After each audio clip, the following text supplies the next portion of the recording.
All right, people. This week's guest is Phil Hansen. I think you guys are going to love the chat. Just a couple bros that love snowboarding and skating, chopping it up. And Phil Hansen, if you don't know anything about him, is one of the best snowboarders and skateboarders on a planet. He's had both a pro model snowboard and a pro model skateboard.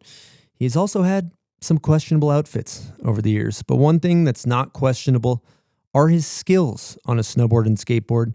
And I personally think he's one of the most underrated riders out there. He's done 540s on longboards. He's done a splitboard double cork, which I think is pretty monumental. He filmed his pro part while he was homeless. And basically, Phil just embodies pure passion and love for snowboarding and skating. Doesn't matter if the cameras are on with Phil. If you're watching him strapped in or skating, it is happening. And it was a great chat. I think you guys are going to love it. But before we get into it, I got to say thank you so much to all these sponsors that come on and make this show possible. Thank you to Woodward, Bubs, Yeti, Arbor, Nidecker, Ikon, Cole, Momentous, SAXX, CAPiTA, and Union. We appreciate you guys. We also appreciate all of our Patreon members. Thank you guys so much. And lastly, we just dropped Run Through a Wall pre-workout. So if you want to get jacked up, head to bombhole.com, get yourself a packet, and let's get into the show, Silk. What do you say? You are listening to the Bonecrusher podcast. Hey, MFM. See you on the lift. Back attack, dude. Bon voyage! Get that damn car off of the hill. Slide down them big hills. You know what I mean? On the big, nice burgundy snowboard. Okay, welcome to the Bomb Hole, which is presented by Run Through a Wall. Today, co-hosting, we got Ted Borland in studio. What's happening, Ted? Not too much. Thanks for having me. We're happy you're here. We're also happy Silk D's here, back in the studio. How you doing, Silk? Great. Happy to be here. Just went to Hawaii? Yes, facts. Yeah, 1 year wedding anniversary. Amazing. Did you go boogie boarding, yes or no? Yes. Yeah. God, I love it. Yep. He's actually been saying mahalo since he came back on repeat. Shaka. And the man of the hour, we got Phil Hansen in studio. What's happening, Phil? Afternoon, Chris. We're happy that you're in here. We're going to do a podcast today. Did you know that? No, I did not. What do you want to talk about? I don't know. Nothing at all. I don't like talking too much, so we're gonna talk a lot more than I've talked recently. So all right, well, let's just jump into the pinnacle of your career, the most illustrious claim that you have, the biggest thing on your resume. Last year, we put out a bounty of $1,500 and a big trophy for the world's first splitboard double cork, and you won. Congratulations on being the first splitboard double corker. How has your life changed since you've done that? Dude, it's kind of a big deal. I have the trophy right next to my bed, so every morning I wake up and I look at it. First thing I see. And it's like, I don't know, I just see it right there on the side of the bed when I roll over. I'm just like, yeah, I did that. Feels good, huh? Feels good now. Yeah. But yeah, it's interesting because that was like the first day of the season last year, and I hadn't rode yet, obviously. And we were like, so many people were hitting me up. They're like, go do this, go do this, go do this. I'm like, dude, there's snow at Baker, but the weather's like shit. So I was just waiting for a break in the weather to be able to go do it. And we went up. It was supposed to be clear. It was like blizzard when we got up there. It was me, Al Grogan, and Brendan Sullivan. And we just got up there, hiked up in a blizzard, built this jump in a blizzard, like hadn't even rode down a hill yet this year. Went off the jump, did like a back three, felt terrible, and then just went right into it. First go, almost landed on Al. Yeah, you hooked it left onto him. Yeah, hooked it left. But it's like, I mean, any snowboard that you're not used to, I feel like when you do a backside spin, it has like a hard, it's hard to get used to the toe edge, you know? So it just took a second to really be able to kind of understand like what the board was doing as a board I've never ridden. And I've been like bouncing back and forth between boards for the last couple seasons, like trying to figure a lot of stuff out. And that was not the board for me. You could say that. Yeah, split boards generally aren't the most ideal for back 10 doubles, from what I've been told. But it's a board that's modeled off of another board in the lib line. So it's like, it's a good board, but it's not the board for me. This is kind of part of my theory where it doesn't really matter for Phil. It's kind of just there. The board is not important. I was going to ask, did you already have this set in your mind that you were going to do this? No, I didn't want to do it. Because it was like pretty early on. It was like November. It was November like 15th or something. I didn't want to do it, and Holst was hitting me up every day. Like Al was hitting me up every day.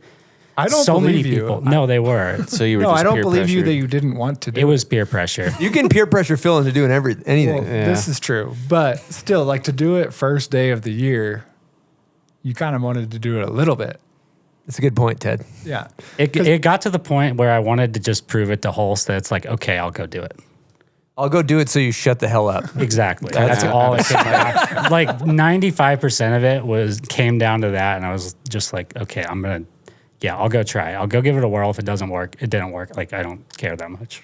Well, the other thing I think about the Splitboard is it's basically two skis bolted together sketchily by bindings. That's exactly what it is. And when you go off your toe edge for a back 10, can't do them, don't know from personal experience, but I'd imagine that you like really generate a lot of torsional flex off your toe when you zing that thing. Yeah, and it's a lot of torque too, and like that's what I'm saying with like the toe edge of your board. If you're not used to how it's going to react, like that board went straight, and I'm used to having one where you can kind of do the setup turn and get into it, and that one, like that's why I hooked it so left, was because it didn't initiate the toe edge when I went off the lip. It just like dug in, and I just flew. I mean, maybe doing it day one is an extra benefit because you're already not used to a snowboard That's in a good general. point. That's a Yeah. good point. So if you're on a board you're not familiar with, it kind of also doesn't matter. So if anybody wants to learn back 10s, what we recommend you do is grab a split board. Day one. And First day of the year. try a back 10. Yeah, I mean, so many people. I feel like I could back 10 anything. Like so many people have come to me and asked like about like how you do it or whatever, and everyone says like, oh, you do it like a back 5 into a cab underflip. I'm like, no, you do it like a back 7 when you're learning it, and you just like over rotate and land on your ass. Like that's how you think of it. I think Wait, you just overcook a back 7? that's what I think of when I do it. I don't think like back 5 to cab 5. I think of like, oh, I'm gonna do a back 7 and land back seat. Do you 'Cause then it just dunks right intentionally into it. dunk it? Like, are you dipping it? Yeah, Hard kinda, intentionally? not like intentionally. I just kind of go off and throw it, and then it like the what are you gonna say? Like the rotation, the axis. It just kind of puts you right into it. Like you could do one. It's so easy. Okay, well, it's the first day of the year. I'm Yeah. going to go up to the bone zone. I know waiting. you've done front 10, right, Chris? You've done front Put them to my feet. Yeah, not landed, though. Okay, yeah. That one's a lot trickier, but back 10 is just like you just throw it, and all of a sudden you're like flying through the air, and it comes around. You see everything if you do it right, and you're like, oh, I'm going right there. I'm landing right there. Like, boom. Sounds really Hello. easy. What'd you do with the money? The huge cash purse that you won? Savings. Whew, love it. All right, we're going to keep things moving because I don't know if the listeners know how incredible you are on a skateboard as well. And we're going to get into a topic, hit the ground running here. This is a question from Jesse Bertner. And might as well hit it early. Here we go. Hello, Bombhole. Jesse Bertner here. I got a question for Mr. Phil Hansen. Phil, you are a 540 guy on a skateboard, which blows my mind. And I want to know how you learned that trick, how old you were, and the process of learning it. And if you love doing it or if it's sort of like a burden to be a 540 guy. Yeah, we need to know this. The listeners need to know. For all of us that will never spin a 540 on a skateboard, take us behind the curtain, please, and thank you. Love you. Bye. Love you, Jesse.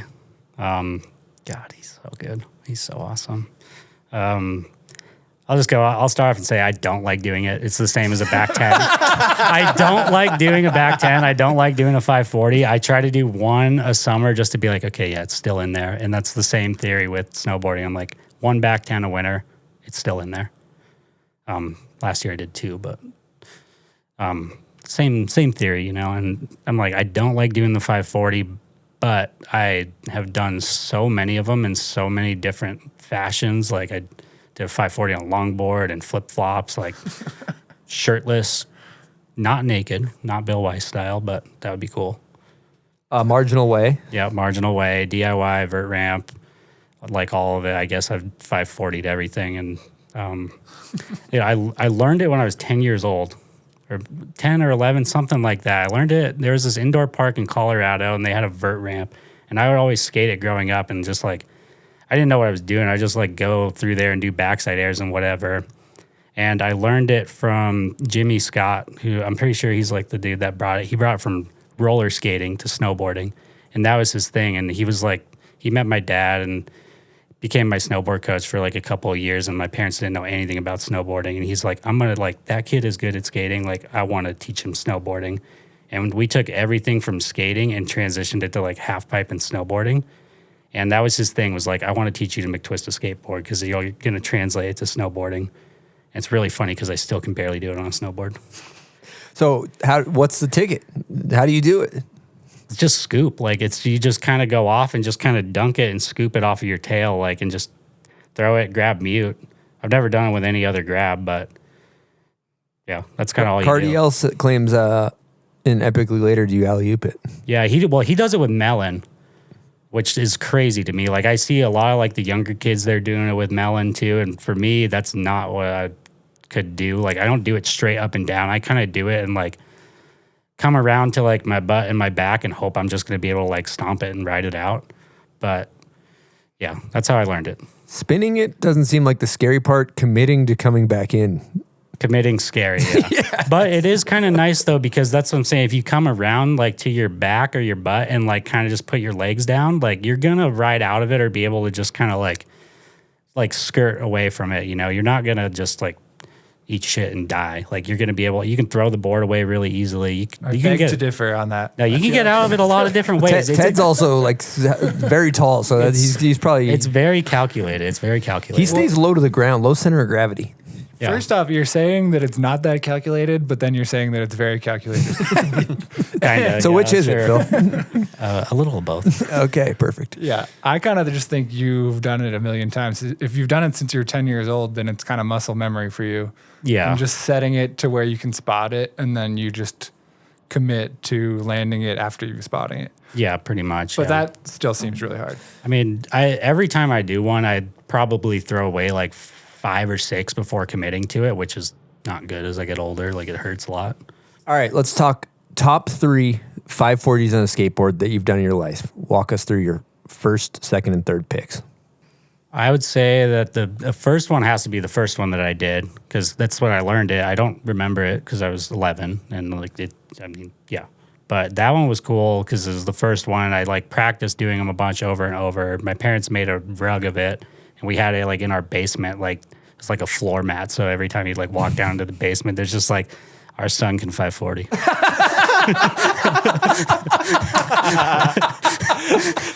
The McTwist rug is all time. Yeah. The 540 rug. I think they still have it. Yeah, I feel like when I was there, it was there. Yeah, but they moved just recently, so I think they still have it though. But To call Ken, maybe a picture of that. If we thing. get that photo, I'd actually like to make another one of those 540 rugs for the Bombhole office as well. We can make a rug print of the rug print. Oh my god. It's a sick rug. It's got like me doing I think of me doing a 540 with like some like contest that I won or something. Like, it's pretty funny. It's really embarrassing. Send us a photo of the rug for the episode. Yeah, all right, what's number 2? Number 2, probably the longboard. Because that one was at Marginal on the wall that like I've probably done it there more than most places, like on that wall. And it's just a really good wall for it. It's like 8 foot, just a vert, like pops you out perfectly. And we were just there in the summer, like skating, and just, I don't remember who even had the longboard or whatever. I'm in like some like freaking like flower shorts, shirtless or whatever. I looked like a dumbass. And dude, there was so long where I just did not care about like how I looked or was perceived or anything like that. I'm just like, I'm just going to wear like the stuff that I have. I don't care. Like, so yeah, 540 longboard. All right, number 3. Shorts. What's number 3? Number 3, I'd say the South Park one was pretty wild. Over the doorway, South Park, Seattle. LibTech Pro Part Ender? No, that wasn't in the Pro Part. It was when I was living with Sean Lucy. Oh, it's in the Vimeo edit. I watched it. Yeah, we made like a separate edit. Like, like the Barracks used to do those like in transitions and stuff. They were doing those around this time. And that was when I lived with Sean Lucy at his house there. And I would just go down and skate South Park all the time. And like whenever he had a second, he'd be like, let's go film some stuff down there and make an edit or whatever. Like, it'll kind of be like that. Like, we'll make an edit just at South Park. And it was sick because we got like he sent it to Thrasher and didn't hear anything back for a while. And then we got like a straight like message from Felper. That was cool. That's amazing. Damn, that's pretty sick. Can you still ski vert? No, I'm terrible. I can do like mini vert, but like there's a couple vert ramps in Seattle. Like there's like the Bellevue one, Dope Planet, West Seattle vert, and like I'll skate them from time to time, but like I can't do much. You can scratch some airs, but you're not doing the 540. Yeah, definitely. What about a little bit of peer pressure? Yeah. A little bit of peer pressure, I feel. What if like 3 of us asked you to do a 540? I mean, I could do it. It's not that I want to do it. It's just that I don't. Most days I don't want to. Like if I'm skating the big vert, that's 13 and a half feet. I'm like, if I get a stand up grind on it, I'm stoked. But if 3 people peer pressure you, you'll do it. This is kind of like I feel like this is how a lot of your tricks have been done, where it's like the people around you know you can do it, and you're like, no, I can't do that. And then they're like, but what if? And then you're like, yeah. Well, the last one I did was I think it was last summer. My old roommate Mike, we were skating the Dope Planet vert ramp, and we were just there one night. He's like, it's like, what'll it take for you to do a 540? I was like, dude, I'm gonna do a fucking 540. So that goes back to Jesse's question: is like, is it a blessing or a curse, kind of, with the 540? Because you were just skating the cabin yesterday with us. We were trying to get you to do a 540. And once you become a 540 guy, everybody wants you to do the 540. Is that a burden? You know, what's it like carrying that around, Phil? It's just funny because sometimes you never think about it, and sometimes someone will bring it up. Like when my old roommate Mike brought it up, he's like, what'll it take? And I'm like, I don't know, man. Like, we're just having fun. And he's like, buy you like a 12-pack if you do it. And I was like, all right, you fucking, I'll do it. So there it is. 12 packs, all it takes. yeah. All right, we're going to keep things moving. I want to go back to, you were talking about this longboard 540, and you talked about your clothing and how you were wearing board shorts and whatnot. And Zim has a great question. It's a 2-parter in regards to what you were talking about there. Here we go. Hey, Chris. Hey, Phil. Hey, Bombhole listeners. It's Tim Zimmerman calling in. I got a question for Phil. Where did your first Instagram handle come from? And, I have a second question. There have been a lot of fashion choices Phil's made in the past. I just want to know about the evolution of, how did we get from fedora to basketball shorts to sweatpants to the Phil we know now? Yeah, that's about it. Hope you guys are having a great time in the booth. Thanks for letting me ask a question. Peace. God. I'm just getting roasted about my fits out here. It's awesome. Could the first question be answered after the second question? Yeah. Does it pertain to the second question? Well, about my Instagram handle. Yeah. So the first handle I had, I think he's referring to Fedora. No. I think he was talking about Nut Rash Hansen. Oh, did you really want me to answer that on the air? I don't know the answer to it, so yeah. Okay. Your handle for a long time was Nut Rash Hansen. Oh my God. Okay, we can talk about it, but you might want to bleep it out. Okay. You're the one talking, not me. So. Oh my God. I don't know what we're talking about.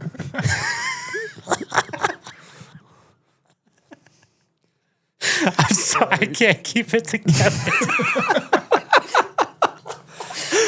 Okay. So his handle was Nut Rash Hansen for a very long time. For a good while. And recently he went to his actual name, Phil Hansen. Okay, I'll just give it to you straight up. I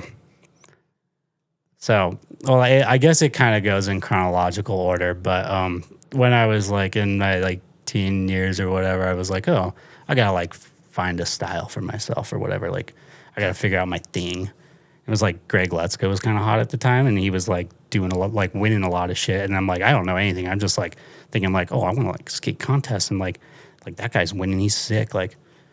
He's wearing a fedora. I should wear a fedora. So I just I was like, yo, Dad, can I get a fedora or whatever? He was like, oh yeah, cool. It's stylish, classy. I'm like, okay, so put the fedora on. I got 2 years running the fedora, and that was an interesting time of my life with the fedora. It was, I don't know. Everyone knew me in Colorado. They're just like, oh, it's the fedora kid, whatever. He's kind of whack there, but he's good, but he's wearing a fedora. That's stupid. So Phildora also has an appropriate nickname. Yeah, is that your handle, or is that just a nickname? So I had the handle Fildora for a while. That transitioned over into Nut Rash. Before we transition, quick question. Do you regret the fedora phase? No. Okay, continue. I do not regret the fedora phase because it's just like it's stupid, but it's also is like you live and learn. You live and learn. You live and learn. Okay. But yeah. So there was fedora that transitioned over into nut rash. Like I said, I'm just gonna get it to you straight up. Like this comes. I lost my virginity. Like whatever. That happened. Didn't take my fedora off while that was happening. Okay, so there is correlation here. There's correlation. Got it. I understand the context now to the fedora. Yeah, and Yeah. so this is like middle of summer in Colorado. It's like 100 degrees or whatever. I'm just like skating every day, like in high school, and just being a skate rat, like little like 17-year-old kid or whatever. And one day I'm at the park and it's just like hot. I'm chafing. I'm like scratching my nuts, and like there's this dude, his name is Dirty Tom, and he looks over and he's just like the loudest dude at the skate park. He's just like, yo, dude, Phil got crabs from that chick the other day. He's like, oh, he's not Rash Hansen. And so just kind of everyone heard it that I knew. Like there was like everyone at the skate park, everyone heard it, and it just stuck. And I'm like, I'm not Rash. I'm going to own it. Respect. Wow. You don't pick your nickname. Didn't get it. Nickname choose you. For the record, I did not get anything. You didn't get crabs? No. It was wrapped up. Allegedly. Wrapped up. Allegedly no crabs. But the fedora stayed on. Fedora stayed on. Wow. Respect. I think it's important to note that you were always good at kind of owning things that might be embarrassing for other people. Yeah, I mean, you can't turn back time. Like, you gotta own it, Like, just own it and move on. It's fine. Okay, part 2 of Zim's question. He wanted to know about your fashion choices. Okay, so evolution of your fashion, which is kind of along the lines of what we're talking about. So it went from the fedora, and that was just like, like tight pants, fedora, like it was like when all the America videos, like Stay Gold was coming out and everything, and that was sick. Like that's like what you wanted to look like tight pants, chomping rails, like being Hesh, looking sick, ripped puffy pants. shoes. Not even puffy shoes, just like you didn't care how you looked, you were just fucking getting it and like ripping. But fedora on. So fedora came off, whatever. I just went back to like wearing a hat or a beanie or whatever, and then skate like Denver in the summer. It's hot, like you're skating. I was like, I had so many gym shorts and just stuff, so I was just like, why am I skating in pants? Like I'm just sweating through them all the time. Like I'll just put on the gym shorts, and then like that's fine. Like now I'm not chafing through my pants all the time. So yeah, went to gym shorts. Did some stuff in gym shorts, skated like that for a while. That was cool. And I feel like your fits are pretty normal now. Like you're... Yeah, you live and you learn. Did Lucy kit shame you? Dude, every day. Well, I feel like he has less shame in shaming me for this stuff than I do for owning it. I feel like it evolved a little bit from gym shorts. I remember a sweat shorts phase. Yeah, sweatpants too. Sweatpants, yeah. Sweatpants and sweat shorts. Yep. Yeah, well, so there was like the gym shorts, and then it kind of was like, that was like when I was getting out of high school, and I moved to Seattle and was just skating there, and everyone there was like, they're just kind of grimy and grungy, and everyone's wearing sweatpants or whatever, and I had sweatpants too. I'm like, these guys are sick. They're like killing it. Like, why don't I just wear sweatpants? Like, they're cozy. I like the sweatpants phase. Yeah, the sweatpants are chill. I mean, like, people still skating. Like, people are skating in that stuff now, and people love it and look sick. And it's just like, it's funny to see how the times have changed, because I'm like, I used to skate in the gym shorts or sweatpants. And I'm like, God, I look like an idiot. And now people are doing it. And I'm like, God, they look sick. But maybe that's just me. Maybe I just don't look that cool. Do you feel like a victim of kit shaming from Sean Lucy? 100%. Yeah. Well, so then there was this other thing, too, where it's like, dude, I would skate so much that I would go through laces before I would go through shoes. And I had got like this pack of like pink laces from the X Games thing. And so I would just change the laces on my shoes because they would rip before the shoes. And I had like 100 pink laces. So I just go through them or whatever. And this was like when me and Sean were filming a bunch of skating.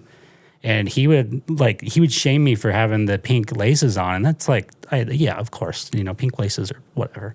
But yeah, I just kept ripping them, and I would keep using them. I'm like, I'm not going to get more shoes. Like, I got to just change the laces out.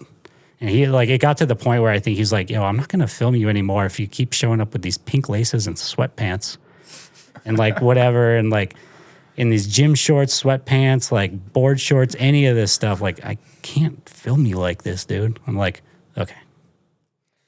That's tough, Phil. That's So tough. I mean, yeah, he shamed me for it, but in the end, it came around and helped me become a better person. Also, I mean, kind of a little. That's a bit of a crazy sentence.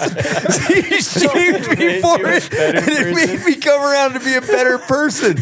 You're a better person. Wow. That's a. I don't know, like It's it's. a fucking wild statement. I mean, I don't know. Like I've taken it a lot more to heart to be like, going out into the world. You got to pay a little bit of attention to what you're putting on yourself. Do you? Maybe, I think I think you should just do you. Yeah. Don't let Lucy shame you into being somebody you're not. I mean, you were certainly noticeable, so that was in your benefit. That's true. I will say the baggier pants helped. Yeah. The baggy pants look good. I just think that. I mean, I'm going to shame you right now. I just like that. I like the room. Like that's really all it comes down to is like when I got the gym shorts, I'm like, oh, I'm going from tight pants to like these shorts. Now I got a lot of room and it's like great. I'm mobile. Like you look at Nija, the dude skating in pants up to his shorts up to his hips. Like he don't give a fuck. He's the best skater in the world. Have you considered the Nija fit where you wear the spandex and then the shorts over? Yeah, that's a little too far for me, but it's I mean, you could pull that off. I'm kind of surprised you haven't. I'd like to see that. I might get a little shade for it, but I kind of love his style. Like it's not good by any means, but just the fact that he runs it and owns it, and that's like how he looks with the little short shorts and like cut off hoodie and stuff. I'm like, I love it. Oh, he's in his own lane. Yeah, I love You gotta it. put some respect on the Yeah, guy. you gotta slap He some showed respect up on at the adult toy game of skate. Yeah, That's all you Yes, gotta he say. Yeah, I love him. Like his fits, I think are sick. Get you in a crispy pair of Jaw 3s out there. Kickback lip. Oh my god. All right, let me tell you what I'm excited about, people. These Bubs Naturals Hydrate or Die hydration packs. We are hammering these things at the office all day long. I'm drinking these on the daily, staying hydrated, whether I'm just at work or I'm out getting after it on my snowboard. And one thing people should know is that 75% of Americans are dehydrated. You're talking about losing strength, focus, endurance. You can have some brain fog. So let's hear the science. Your body needs electrolytes. We're talking sodium, potassium, magnesium to actually pull water into your cells. That's where Bubs Hydrate or Die comes in. It's based on oral rehydration solution science, a blend of sodium and glucose that pushes hydration directly into your bloodstream fast. We're talking 2 to 3 times faster than water alone. That's not hype, that's actual data. So whether you're flying, you're climbing, you're drinking, you're working, or you're just up at altitude, you're losing more than you think when it comes to water. Hydrate or Die brings it back. We're talking 2,000 milligrams of electrolytes per pack, cane sugar only, no sketchy sweeteners, and it's NSF certified for sport. It's clean, tested, and made in the USA. And let me tell you something, this new formulation tastes really, really good. So hydration's not optional. It's the cheat code to keep going. Hydrate smart, hydrate clean, hydrate or die. Head on over to bubsnaturals.com, grab a box. Your muscles, your brain, and your send will thank you. It's Bombhole approved. Let's do this. All right, people, we're going to talk about Union Bindings. I'm a huge fan of their products and this company. They just celebrated a huge milestone, 20 years in business. And one thing that I love is seeing rider-owned companies succeed. These guys care about snowboarding. They care about the environment. They just became a certified B Corp, which means they're environmentally conscious, thinking about the future. They've also invested so much time and effort into product development. I personally think they make the best bindings, smoothest ratchets. I'm biased. Don't take my word for it. You should take the rest of the team. They got Travis Rice on these bad Larrys. They got Austin Viz, Jess Kimura, Kazu, Arthur Longo, Mia Brooks, Joey Fava. All kinds of hitters have proven that these bindings kick ass. So if you're, they're also, I think they're making boots too, which is also pretty major. So if you're interested in checking out Union Bindings, go to unionbindingcompany.com. Check out their whole line. You won't be disappointed. All right, we're going to take a quick break with a message from our good friends over at Woodward Tahoe. That's Boreal Mountain for you. And if you don't know, snowboarding was pioneered on Donner Summit just around the corner. And if you want to keep the tradition alive, we recommend you get some laps in over at Woodward Tahoe. They got the best park in all of Tahoe. There's no denying it. If you've been there, you know what I'm talking about. Well-groomed, creative parks. You can't get enough of it. And get this, they got night riding, the only night riding in Tahoe. Their chairs are spinning with full lights, great visibility until 8 p.m., 7 days a week. If you want to get your reps up, just like the pioneers did, head on over to Woodward Tahoe. All right, we'll keep things moving here. I would love to go back to, we talked about you learning 540s at what age? 11. 11. 10, so 11. That puts you in the child prodigy, as Ted aforementioned. I think so. Your child prodigy on the skateboard. What did your childhood, how did it evolve as a skateboarder? Because I know you were sponsored for skating first, right? Yeah, and also 11 was first McTwist. What year did you start skateboarding? Great question, Ted. Yeah. I was born in 1996. I started skating when I was like 5. I found it, and before that, I was just all into like trucks and things that moved and everything. And then I found I had a neighbor that had a skateboard, and I was like, that looks really cool. Like he's going down the street like on his butt or on his feet or whatever. Like I want to do that. He's going fast. Like I want to do that. So I got a hand-me-down board from him. Learned it on the knees. Like didn't really do much with it for the first year when I was like 5, and then by the time I was 6, I started standing on it and like got really good really fast. And by the time I was 7, they had like all these local contests in Colorado, like at the indoor park and like a little league and stuff. So like my parents knew nothing about skating, so we just travel around to those things, and it's like, oh, here's like the thing that's going on, like 7, 8, 9, like all this stuff. I'm just traveling around to these little skate contests and competing in them, and there's like a good little group of young kids too. Like it wasn't like I was the only one. Like there was a lot of good young kids in Colorado growing up. So it was sick, and like getting to meet a lot of like younger kids skating, and like we were all being like 8, 9 years old, skating, having a good time, and we were all good, and we're all pushing each other, and we're all like going skating like twice a week at the indoor park, and yeah, it was sick. It was just a good way to like get introduced to skating. So you travel all around the Rocky Mountains and everything else to do contests? Yeah, so we did the ones in Colorado, and then my parents figured out there's this league in California, like someone was talking about, and they're like, you gotta go out there and do these ones. Like there's all these people skating them, and it's like big, like there's sponsors there and stuff. What was it called? It's a Castle. Castle. A lot of good people came out skating Castle. A lot of good people. So we go out there, and my mom, she worked for United Airlines, so we get free flights, and that's how we were able to like go out there every month and do the contest. But we go out there, and the first day you go out, it's like, like don't know anybody, just show up to the skate park, and it's like, you got Louis Lopez there and Kern Caples and like all these people now, they're like the sickest pros. And we're just like all like 9-year-old kids skating this thing together. I was so shy and shook. Like I don't think I landed a single trick in my run except the last trick, but I got best trick. And that was kind of sick in the first contest, because then I think that like brought a lot of those other kids to be like, whoa, this random dude from Colorado is like they started talking to me, and you like go out there for like 4 days at a time. There was one contest a month, and like each time you'd go out, you'd kind of like get to see the people again and say what up to them, skate with them, and like meet them. And it was just freaking sick. And by like the first season, like they were like January to December. I didn't do good for the first 6 months. And then like, I think it was like a contest in August or September or something, I won it. And then every single one from then on out, I placed. And it was like divisions. There was like a 9-10 sponsored division, 9-10 under sponsored division. Like it was huge. There was like probably like hundreds of people at this thing. And so, that was the first year. Went back and did the second year. And the second year, it was like I was placing all the time in them, like kind of figured it out, like how to go about skating and competing in it, and like what to do, how to put a run together, like how to like do different tricks and navigate through it, and like watch what other people were doing and kind of adapt to that to try to win. So I don't know. It was very unique, but it was fun. You definitely learned some skills at that age. Yeah, and they had like street contests and then like bowl contests that were separate. So there would be people that would do just the bowl one even. But most people would do both of them, like street and bowl. And then there was like a NorCal one and a SoCal one. And every 6 months there would be like, they kind of mesh. And it would be like the like state games or whatever I think it was called.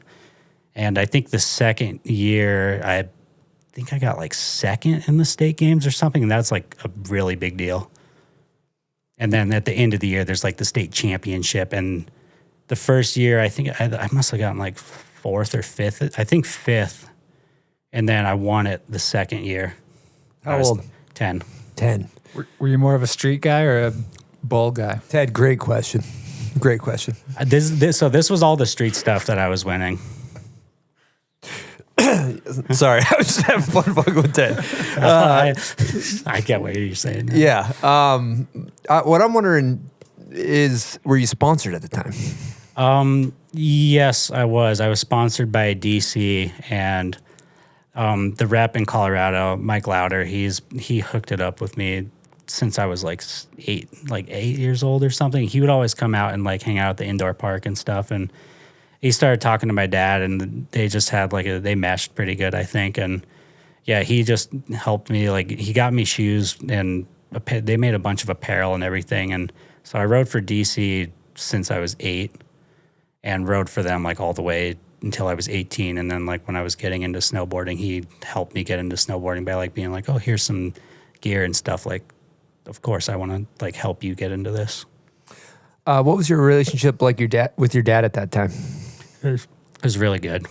Me and my dad, he was so supportive of everything, and we just did everything together. Like, I mean, we went and skated with as many people as we could, but at the end of the day, you know, it's not like when you're a person that has a kid across the city, you're not linking up every time you go skate. So he would take me to like different parks or whatever after work, and we'd just go hang out, and we'd do everything together. And he didn't know anything about skating, but he was so about it and just so supportive of wanting to do it and like let me do it. It even got to the point where he tried learning to skate, and he was on a longboard trying to learn to like follow cam film, and I think he like fell off and like almost broke his ankle.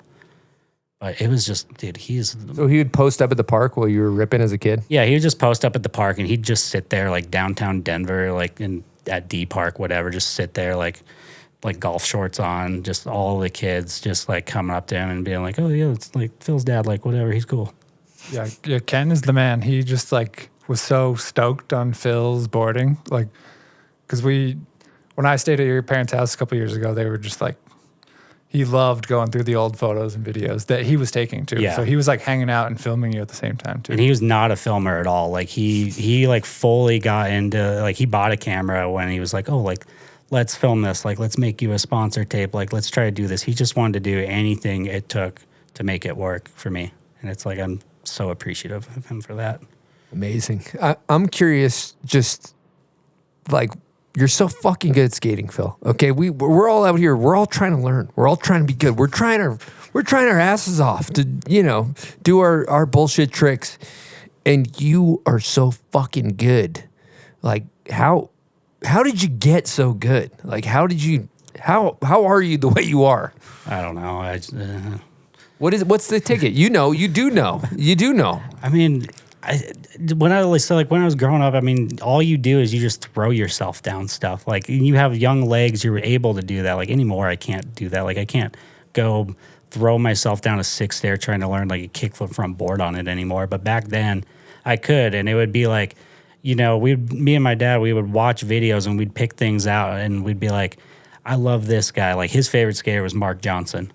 And he loved Mark Johnson, dude. He just like his style, the way he looks. He's so smooth, and like he loved him. And yeah, so we would just pick dudes out and like be like, I like that guy. I like this guy. Like, I don't really like this guy. Whatever. Anything we would watch, we'd be like, look at that trick. That trick's really cool. Like, I'm gonna go try to learn that tomorrow. And he would just like, he would drive me to the skate park, sit there, and just like kind of watch it and like kind of coach me through it too. Like, he didn't know what he was doing with skating or anything, but he would just coach me through it, like being supportive and just being like, oh, you got it next tee. Like, you locked into it, like kickflip backboard or like kickflip 50, like any trick. He's like, dude, next try, you got to like just commit to it, full commit. And sometimes it would be like, you might sack this rail. Like, dude, there's this one where there's the big rail at the indoor park. I'd never hit it. And one night, like, we went there and I was like, I'm going to hit the big rail, like gearing up for this like contest that's coming up. I'm going to hit the big rail. And he's like, okay, like, you got it. Like, go warm up for a while. Like, you got it. Go over to the big rail, ping it, sack it, and just like full scorpion off the end. I'm like, he wasn't even watching. And I just am like over there, I'm just on the ground, like holding my nuts, I'm crying. I'm like destroyed, dude. And he comes over, he's like, oh, what happened? I was like, I tried it, I shouldn't have tried it. I just like, I sacked it. And he just like picked me up, carried me off, and like just let me sit in the corner for a while. And then like 5 minutes go by, whatever, I'm good. Go back, and he's like, do you want to like keep skating or anything? I'm like, oh, maybe, like, oh, whatever, and go. I think I like just went back out and just did it like immediately after that. And it's just like, he was so supportive of all this stuff. It like really instilled like a good work ethic, and just like showing that like you can try stuff for such a long period of time and just like try it till the bitter end of like where you're willing to give up and your body's willing to give up. Like if you just keep going and keep committing to doing any trick, like you're gonna learn it at any time. Like just take your body to the breaking point. You'll do it. Okay, there it is. Pretty long-winded answer, but take your body to the breaking point. Kind of seems like he just instilled like a good thought process for you. And especially, it's really funny that he thought Mark Johnson was his favorite skater, because Mark Johnson was big on talking about like, if you can picture it in your mind and figure it out in your mind, then you can do it physically. Yeah, that's that chocolate quote. Yeah, so it's pretty interesting that he liked Mark Johnson, because it seems like he instilled like this confidence and thought process in you that you carry on to like today when you're just going around the skate park and you're just like, oh, let's do a backside salad grind right here. The ledge is there. Might as well. Yeah. Great observation, Ted. So. I think he like kind of learned to realize that too when he would watch skaters, and you could tell that like certain people had to work harder for it and certain people just had it, but they weren't as fun to watch when they just had it like that. Like when you get that person that has to work for it, like that's where the special talent comes in, all that style, like when everything culminates and comes together. Like I think he always realized that that's where it comes from, is that work ethic. Good stuff, Phil. We're going to keep it moving. We got a question from Sean Lucy, the man who shamed you, the man who bullied you, the man who filmed you. Here we go. Grandes, blunts, what up, boys? Philly, I got a question for you. When we were filming together all the time, I feel like I was trying to explain to you, you're not the gnarliest snowboarder of all time. You're definitely not the gnarliest skateboarder of all time. But in the realm of both, you're in the conversation. We got Cardiel, Salaz, Danny Way. These days we got Jed. Who do you think is the gnarliest snow skater of all time? Love to hear your answer. Thanks, boys. Yeah, Luce. Good question. Dude, I would just have to say it's got to be Cardiel. Either him or Noah, probably. What about Sean White? Sean's pretty up there, too. I mean, he's very specialized skating with this vert skating. Like, he's so good at vert skating that I think people kind of tend to forget about it. So, okay, so you said Cardiel or Noah. Why are they your picks? I'm going to go Cardiel because, I mean, a lot of people I don't think realize it, but he was a pro snowboarder before he was a pro skater. And that's like, he like in that NorCal scene, he pioneered so much in snowboarding with like style and personality. And then he took that and like moved to San Francisco and skated and just took everything from snowboarding, transitioned it over to skating. And just obviously we all know what he did there. Like he's one of the greatest to ever do it. Like his personality, his style, like the amount of just like getting it, you know, like he was just fucking getting it. Yeah. Well said. What about modern day? You can say yourself. It's okay. Modern day best skater snowboarder combo. It's okay to say me. I'm just saying. People won't judge you. I'm trying to think. You know, actually, I'm gonna go with Forrest maybe. Oh, because good choice. Really another one. one. A little bit of a sleeper. Yeah. People don't realize how good he is at skating, and even like he does it for fun and everything. He'll put stuff out here and there, but like when you skate with him in person, it's like he can do anything. And yeah, I think just people don't see his skating. Yeah, enough. that's a good answer. Do you think it's it makes a big difference whether they skate street or whether they skate like skate park kind of stuff? Is that like a requirement to be in the conversation? No, I think it's just up to interpretation for however you want to skate. I mean, like, it's not like any of us are doing it to be in that conversation of it. It's just like we're skating how we want to skate. If we're snowboarding, like, there's not many pro skaters that are going snowboarding at a pro snowboarder level, you know, but there's a lot of snowboarders that could go skate at a pro skater level. And so I think it's just like it's up to everyone's personal interpretation for it. Like, we're going skating, having fun, like, even me anymore. Like, I used to take skating so seriously, and now I have so much fun just like dorking around with it. That Still ripping. Also, if you're watching this, we filmed a day skating with Phil yesterday. Went to 2 parks and absolutely ripped to shreds with great ease. But I want to go back to, let's talk about a couple other names in this conversation, because I feel like you've seen Sean Fitzsimons skate transition. Yeah, Sean's nice with it too. Absolute ripper and insane snowboarder. Mm-hmm. He's really good at vert too. Yep. Really good at vert. Obviously, Jed Anderson in the conversation. Jed's really nice with it. Judd Henkes. Yep. If you were to include surfing, he'd probably be at the top.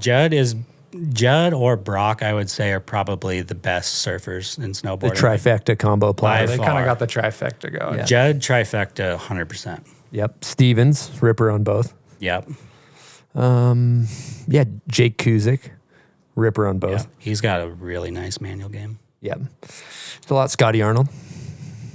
All right, people, I'm going to talk to you guys about SAXX underwear. And if you're a dude like me, I don't know why we never buy new underwear. I've had the same underwear for like 10 years. Recently upgraded to SAXX, game changer. They got great performance underwear. We're talking water wicking, dries quickly, great for athletics. But the thing that I love about these things the most is they have patented technology. Patented 3D hammock technology. We're talking about the ballpark pouch, okay? It keeps your whole package dialed in so you can be an elite athlete and live a life of comfort. These things are unbelievable. Also, for female listeners, if you're looking to get a great gift for your husband or your partner so they can focus on you, focus on what matters, get them some SAXX underwear. So head on over to SAXX.com, that's SAXX.com, and upgrade your comfort today. All right, Phil, we're going to take a quick break here for a second. And since you are a Cole team rider, we're going to have you talk about Cole here. So if you just read this and hopefully not butcher it. Good luck. I wear Cole. So do Scott Stevens, Jess Kimura, and a bunch of other real ones. Whether you're on hill, off hill, or trying to look like you just got back from the hill, Cole's got you. The team doesn't just rep Cole, they live it. Cole headwear. However many hats you wear, make them Cole. Great job. Yeah, nice. You didn't butcher it. It's like Silk D, first try in the booth. Yeah, he's a natural. Yeah.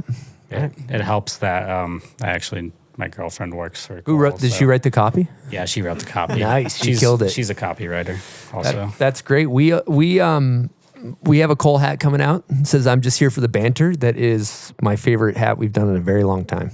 I don't know if it's out by the time this show comes out, but we love it. They make very comfortable hats. And for the listeners, what kind of hat are you wearing right now? This is a Provo. This one is what company though? Cole. Oh, okay. Cole Provo. Amazing. Well, we've talked a lot about skating here, Phil. I'm going to keep things moving. I think this is probably a good time to start talking about snowboarding. We can still talk about skating. We'll go back to it. But how did you find snowboarding?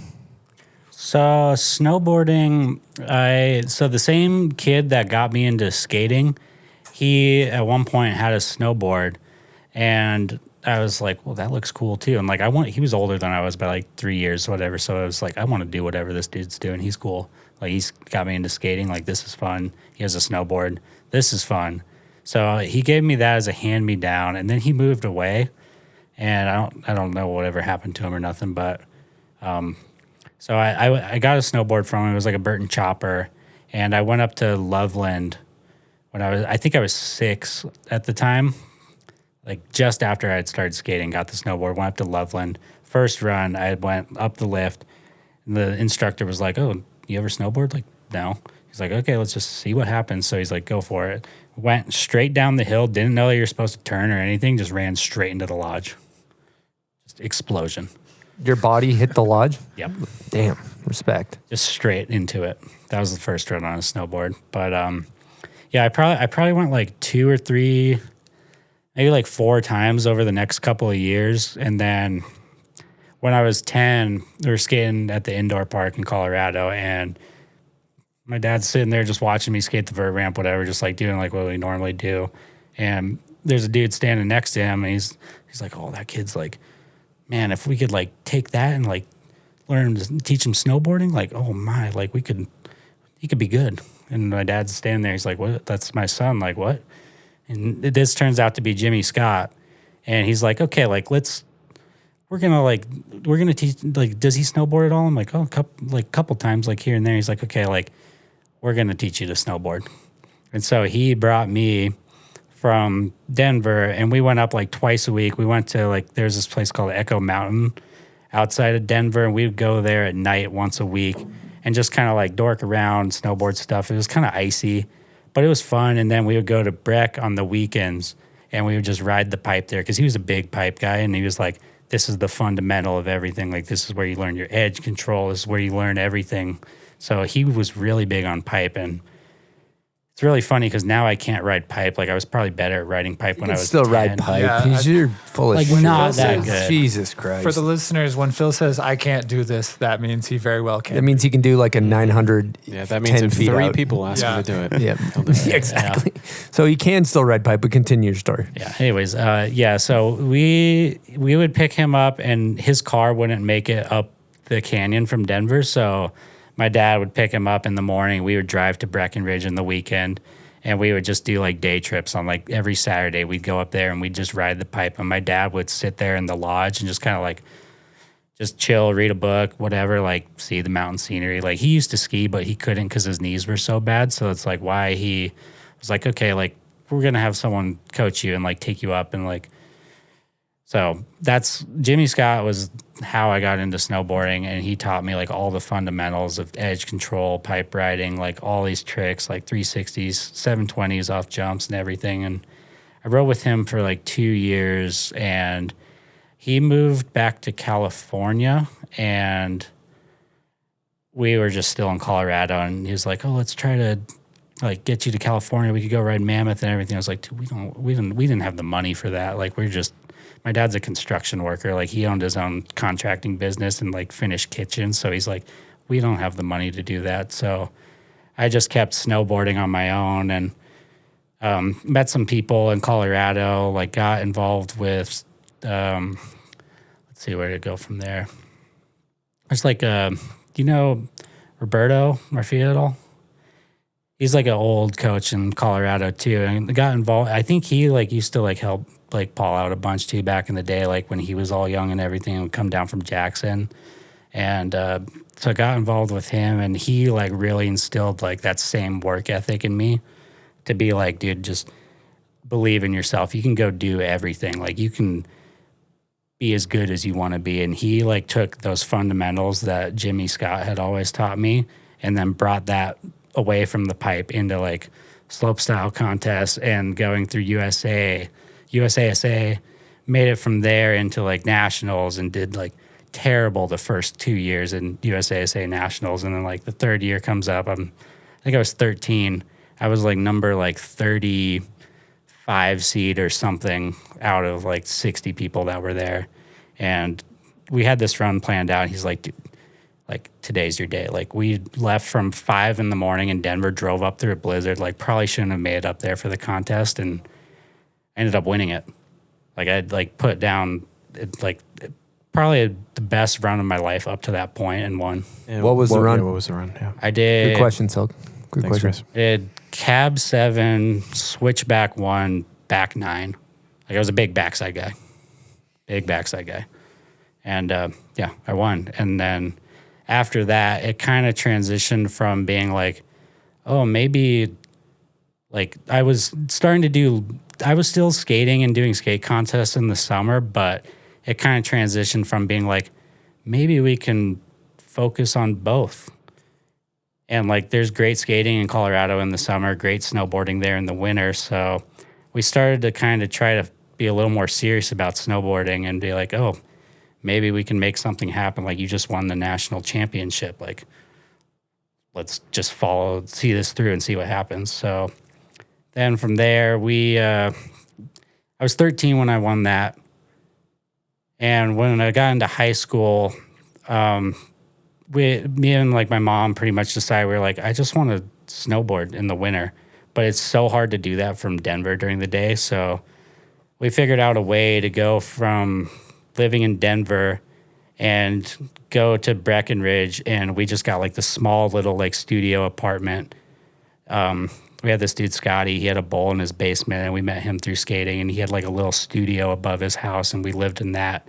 And I did online school through all of high school and just like lived up there, and Breck went to the mountain every day. We were like, we could take a back road from the house to the mountain. My mom would just drop me off in the morning till like 1 or whatever, till the jumps were cooked. And I'd come home and I would just like grind at school. And that was pretty much the deal, was like, as long as you're doing good in school, we can continue doing this. But if you're not going to do good in school, we can't do this.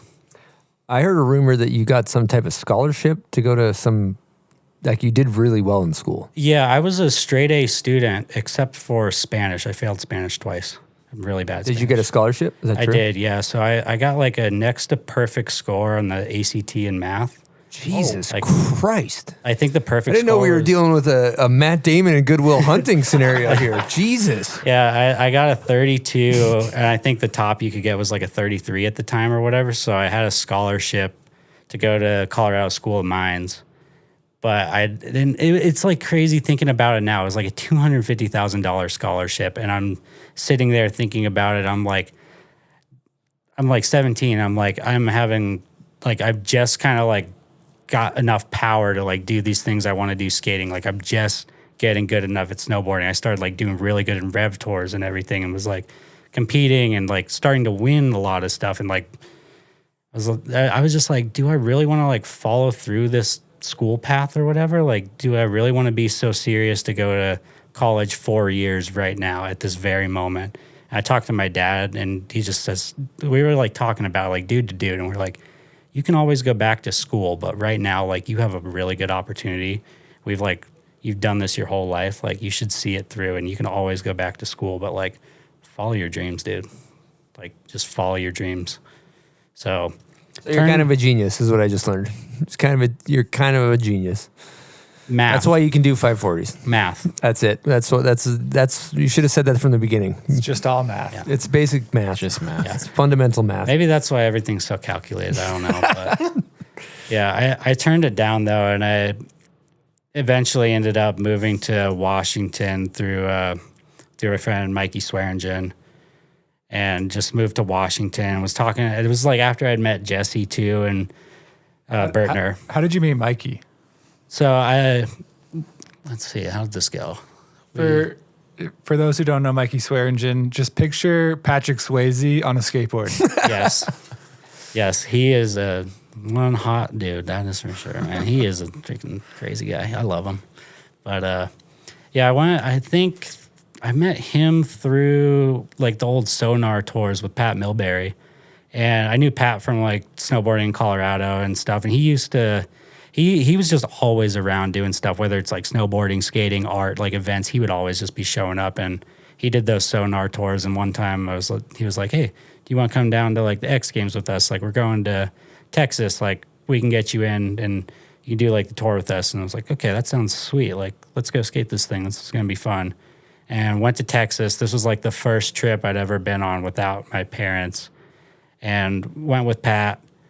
Met Mikey down there, and we just like kicked it off. We were just like skate rats, and he's like skate rat from the Northwest, like true and true, like just dude that just wants to get it.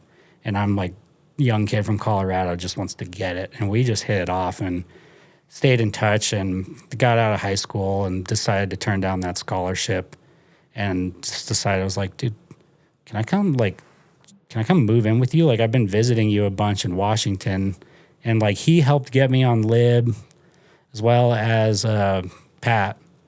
And through that, I met Jesse Bertner and I was like constantly going back and forth between there and the Northwest. And I'd been to Oregon a bunch. I always wanted to kind of move to somewhere out in Oregon or Washington. I was like, why not now? And I talked to Mikey, and was like, can I come move in with you? And he's like, yeah, for sure. Like, we got space. And talked to Jesse, and Jesse's like, yeah, please, like, come out. Like, let's do some stuff, whatever. And moved out that winter. Or I moved out in August, like straight out of high school, like saved up a little bit of money from like some skate contests and stuff, and just flat out just like packed up, moved out, turned down the scholarship, and just like winged it. Why LibTech? Was that something you always wanted to ride for? It kind of came about naturally. So at that time, I was still riding for DC snowboarding and skating. Like, they were giving me shoes and stuff, and I don't think it was really going anywhere. I had kind of like been through like the tribute trials of it, like going up towards like team manager and back down to rep and back to like sub rep and back to like the brand manager and back to like all these different levels of it. And it just seemed like it wasn't really moving it much forward. And through Mikey and Jesse, like Jesse had just gotten the job being team manager at Lib.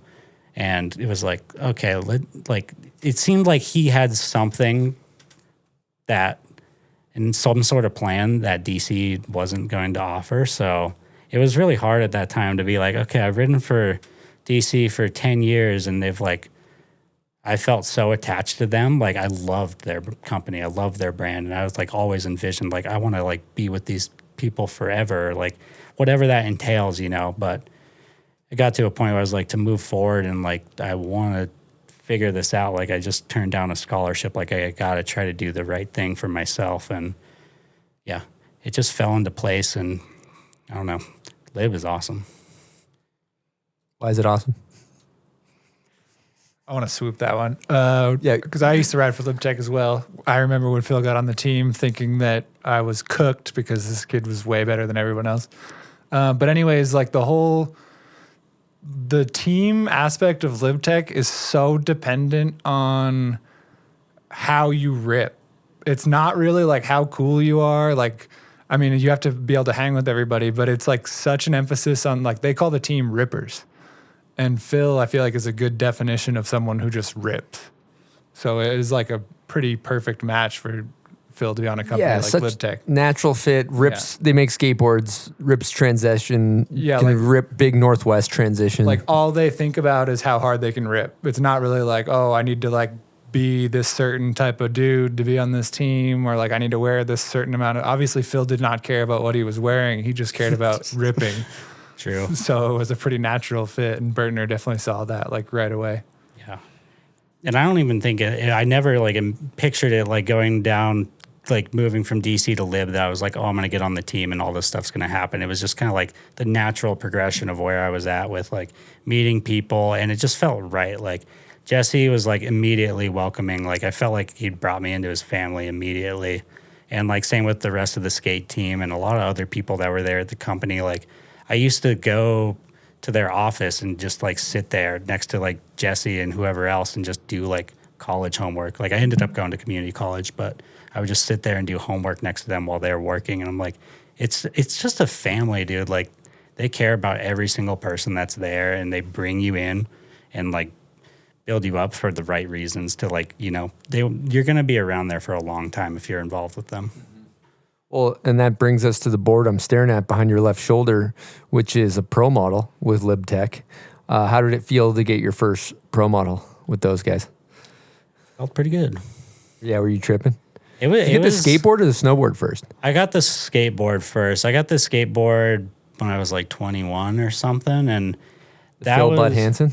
Yeah, the Phil Butt board. That was Ben Lardy did that graphic, and he nailed it. And the snowboard has a lot.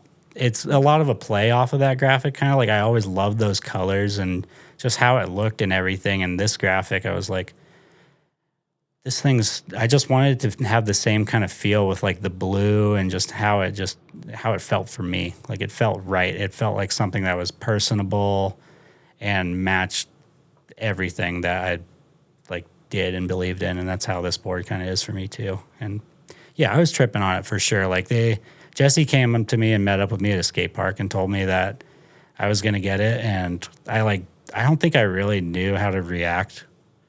I was just like skating with a couple homies from out of town, and he's just showed up. He's like, "Hey, we're going to give you a board." I'm like, "Okay." But it didn't really like resonate until later on. Yeah, like fine. Cool. I'm okay with that. Yeah, that's good. It did take a while to like kind of hit it and be like, oh yeah, like I have a snowboard in the line now, because I've done some graphics for them and like had things in the past that were like I've helped bring to life and done graphics, built boards from the like ground up, but this one was like fully mine, and that's like kind of a surreal feeling. What board is it? It's the PRS. Why'd you choose that one? The initial boards that I started doing art for Lib for was called the TRS, the Total Ripper series. And they were trying to like kind of rebrand it and have it have a different feel. And they decided to choose me as like someone to help direct the art on it. And I had things I was making at the time, I think, that aligned with what they were wanting to make it look like. And that board it's just like the easiest board to ride. It was so dialed and nice. And so this one, I just wanted to kind of make it very similar, but better for everything that I wanted. So we took the TRS template, made it slightly directional. It's a directional twin board, so it made it very stiff, slightly directional, and slightly skinnier, I believe. I should consult Mateo for this. Yeah, TRS was already pretty skinny. Well, you have big feet.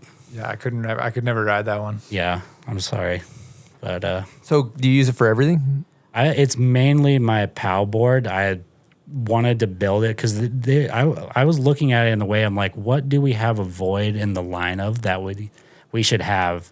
And that's how the off ramp came about. Was we were looking at it and we're like, we need a new jib stick that's going to be like basic, like good quality, low price point, like all these things that we're just kind of lining up to be like, we have this void in the line, let's make this board for it.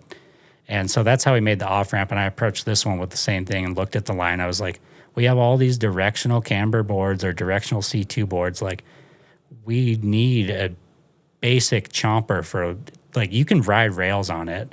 I like the off ramp for rails, but this one is just like, it chomps everything. Like, you can ride, I want people to be able to ride park on it, like pipe, powder, jumps, like anything you want. I just want it to be kind of the equivalent of like say like a Burton Custom in the line, where it's just like, that's the board you go to. This one, I want it to be like that in a way where it's just dialed, basic, like powerful, dope. What size board do you ride? I have a 59. And how tall are you? I am 5'9.5". So you're 5'9". 5'9". Okay. Yep. That's a big board for somebody 5'9". Yeah, I like big boards too, and I don't know why, but maybe it's just like I think like one of my favorite riders is Sam Taxwood, and he always looks like he's riding a bigger board, and I don't know if that's true or not, but like I just think it looks so sick, and I've always liked the feel of the bigger board, and it just gives you so much more stability to have, and I really enjoyed just the size on it. That's amazing. Is that graphic in stores or in the fall, or is that the one that's coming for this season? This is coming out this season. I believe it should be out by the time that the show airs. Cool. Love that. All right. We're going to keep things moving. We're going to do a section of the show. Silk, do you have any idea what do you think this is? I got a feeling this could be Name That Video Part.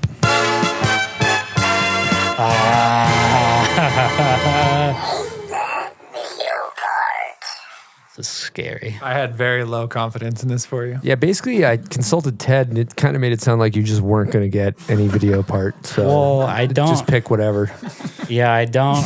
I'm like such a skate nerd that if you gave me a skate part or like any skate video, I'd be able to name it snowboard video. I'm like, probably not. Okay. Confidence level 0 through 10. 1. Okay, here we go. Godspeed. No chance. I don't know it at all. No chance. Well, that was Scott Stevens and Stay Badass. Oh, Scott, I'm sorry. Yeah, he's very disappointed if he's listening. He's going to be disappointed. And you didn't win this, but we are going to gift you a Yeti bag that's filled with Bombhole merch, Yeti carry-all. And it's a consolation prize, we'll call it. So kind of you. I knew I wasn't gonna. You could have given me anything. That's kind of. I was picking Ted's brain. I'm like, you think he'll get this? He's like, he's not gonna get that. You think he'll get this? He's not gonna get that. So I was like, finally, I was like, I'm just pick. Yeah. I did tell you he might get a skate video. Yeah, but then you were telling me to do like Jamie Thomas, like Dying to Live. I'm like, oh yeah, the Rush song. Yeah, I would have got that. Yeah, but that would get flagged on our YouTube immediately. And yeah, okay. Well, so you got to pick kind of like lower key songs. Any rate, part 2, name that video part, is for the listeners. If you know this, comment on the photo of Phil on Instagram. That's where we pick our winner. We need video and rider. Good luck.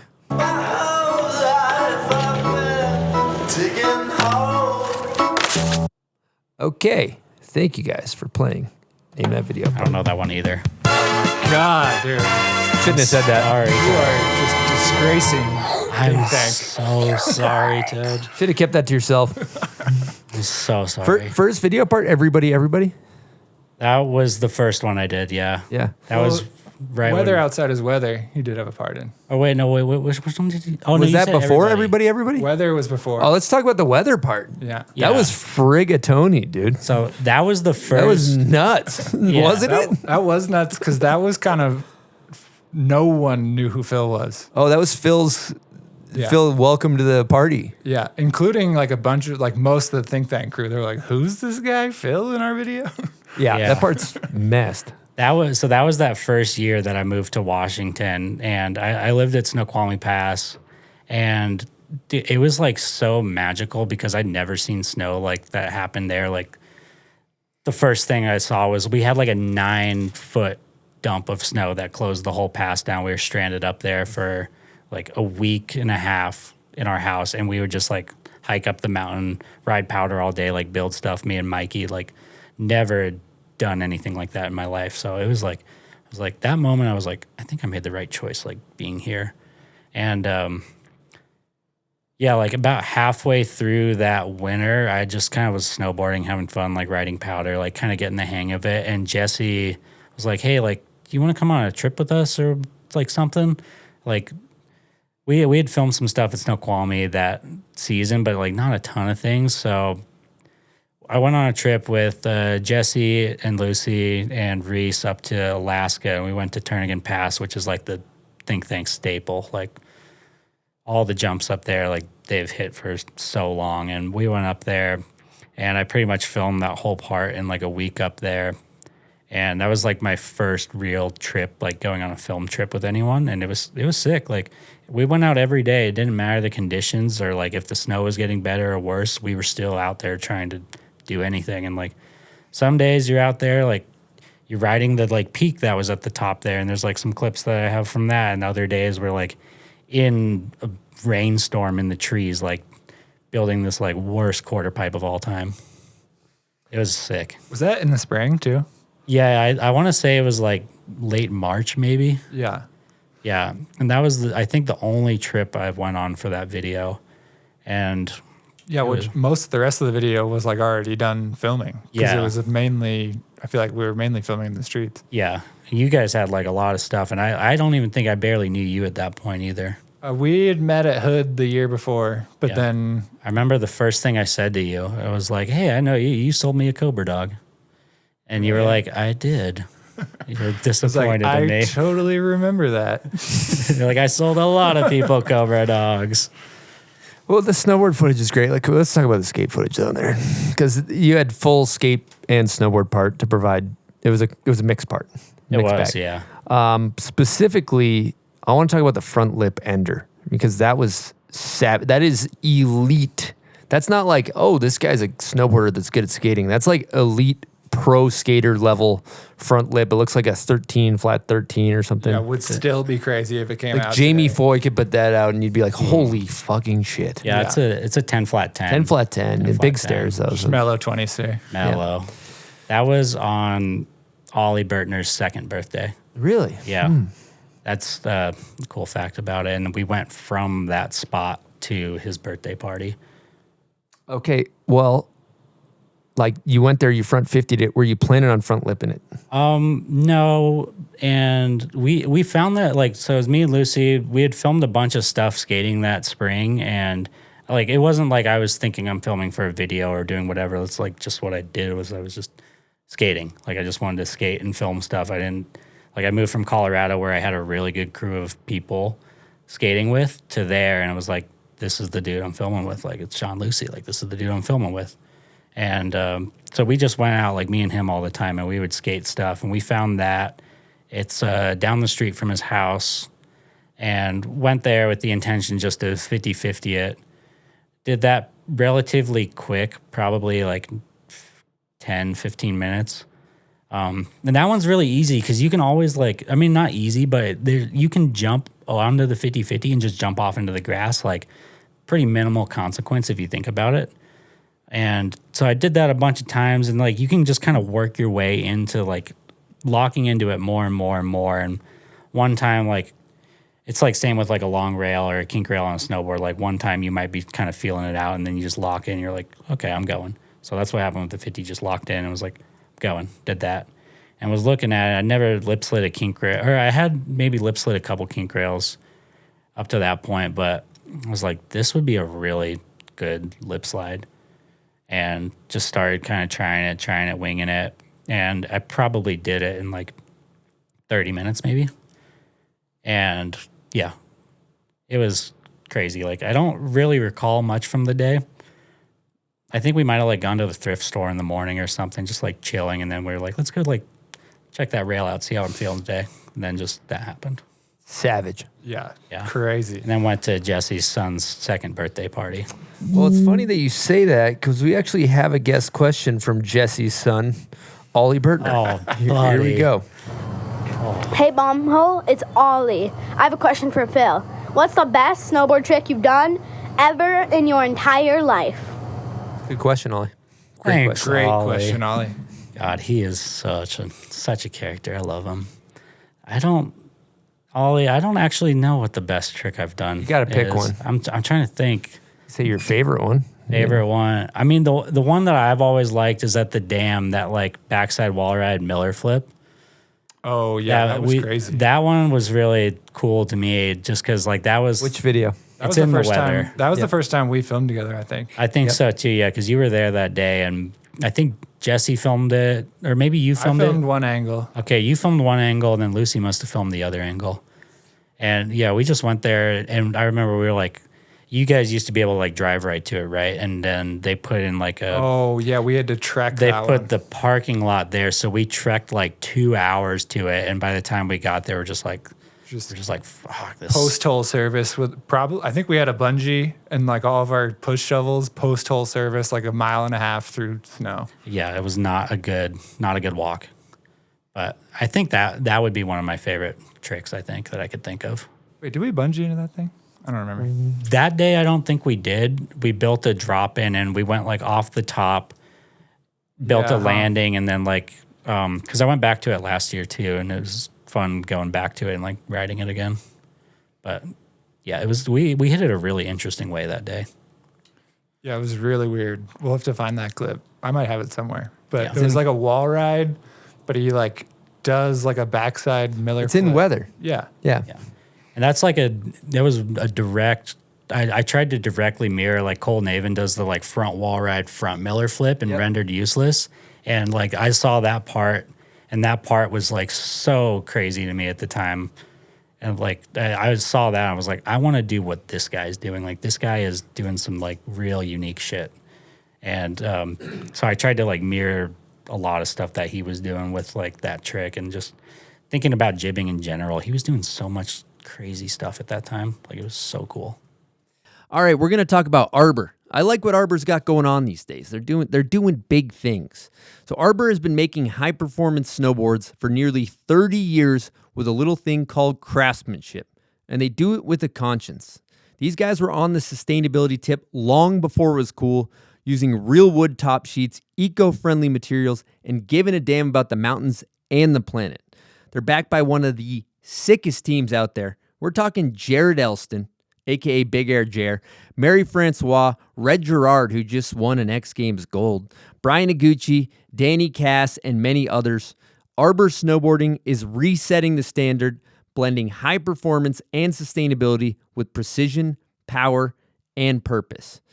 So whether you're straight lining like a psycho or going full dummy in the park, Arbor's got A-grade boards and bindings that you need to ride your best. So check out Arbor. They got a lot of cool stuff going on. All right, folks, we're going to take a quick break with a brief message from our good friends over at Yeti. Introducing the brand new all-weather Kayo backpack. And I think it's fair to say we all understand that Yeti's products and bags are made with toughness, versatility, and comfort in mind. And the Kayo backpack is your best adventure-ready all-weather option. And let me just say, I think Yeti's finally done it. They made the perfect bag. It's got these nifty exterior pockets that, get this, are not connected to the rest of the bag. Now, this means a few things. The first is that with these external pockets, you can have easy access to your Yeti Rambler or Yonder water bottle, okay? It doesn't need to be bouncing around with the rest of your goodies. But that's not all. Get this, okay? Hypothetical. You go to the beach. It's sunny. It's hot. You're wearing a t-shirt, but boy, are you sweating, okay? After a long day of relaxing in the sun with your best pals, that t-shirt's going in the bag with the rest of your stuff, but it's covered in sweat, but not anymore. Thanks to the Yeti Kayo backpack, this sweat-drenched t-shirt can be in a separated pouch and not get anywhere near your beloved items. But it doesn't just stop there. Inside the bag, there are very thoughtfully placed pockets to help you stay organized on your day out. And built for comfort, the back panel on this Kayo backpack is uniquely designed to allow for airflow to keep you dry when you're working hard. I think it's fair to say that this bag is in its element, in the elements. And they got 3 sizes out there: the small but mighty 15, the 25 is your daily driver, and the 35L is great for long haul days. You can find the Kayo backpack at Yeti.com, a Yeti retail store, or your local skate, surf, or snow shop. Get after it, folks. Should we hit a salt? Yeah. That was a great video, by the way, Phil. Thanks for doing that. Here you go. Thank you. Yeah, it's about that time. Yeah, cheers, boys. Yeah. Okay. Oh, yeah. All right. We're back. Little run through wall, smelling salt. Yeah. All right. The salt is bringing up a little hot take for me. Oh, wow. So a salt-induced hot take. Salt-induced hot takes. First. So we're gonna go back to weather outside is weather. Your first trip to Alaska. What would you say your make percentage was on that trip?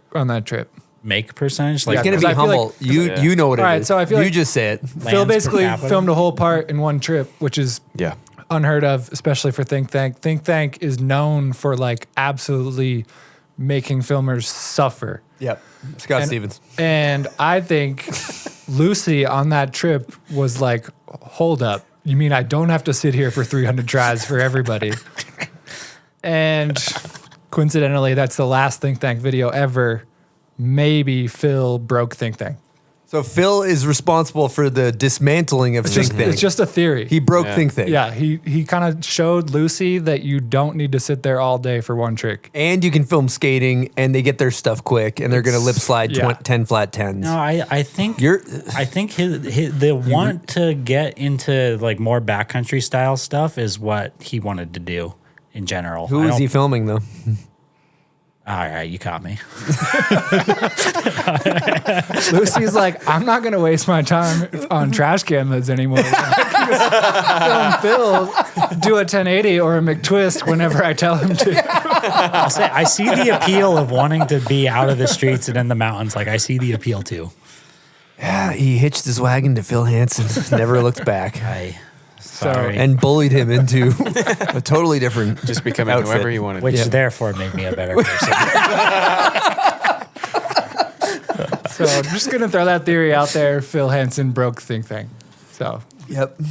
There was that one session on that jump that me and Reese built. It was just like a little like nothing jump, but it got us in the air, and we had the only trick I didn't land was the switchback 7, I think. Double nose? Yeah, double nose. Yeah, that one took like 3 goes, but the rest of it was just like boom, boom, boom. You also did like a cab 9 on an 8-foot jump in that part. Did I? Okay, I just watched it this morning. Probably, yeah. I was like, holy shit, I don't know how you did a cab 9 on that. I didn't know what I was doing. Like, I'd never ridden like backcountry or powder or nothing. Like, I went from competing in Rev Tour the year before in Colorado to like filming in Think Tank in Washington. So you're competing against these dogs that are training doing 1440s that are like athletes that don't miss. Then you just link up with a bunch of guys that take like 400 tries to land anything. You're like, I'm doing pretty good. No, straight up. It was like it was like 2 years before Red went to win the Olympics. We were like in the same contest together. Like, that's crazy.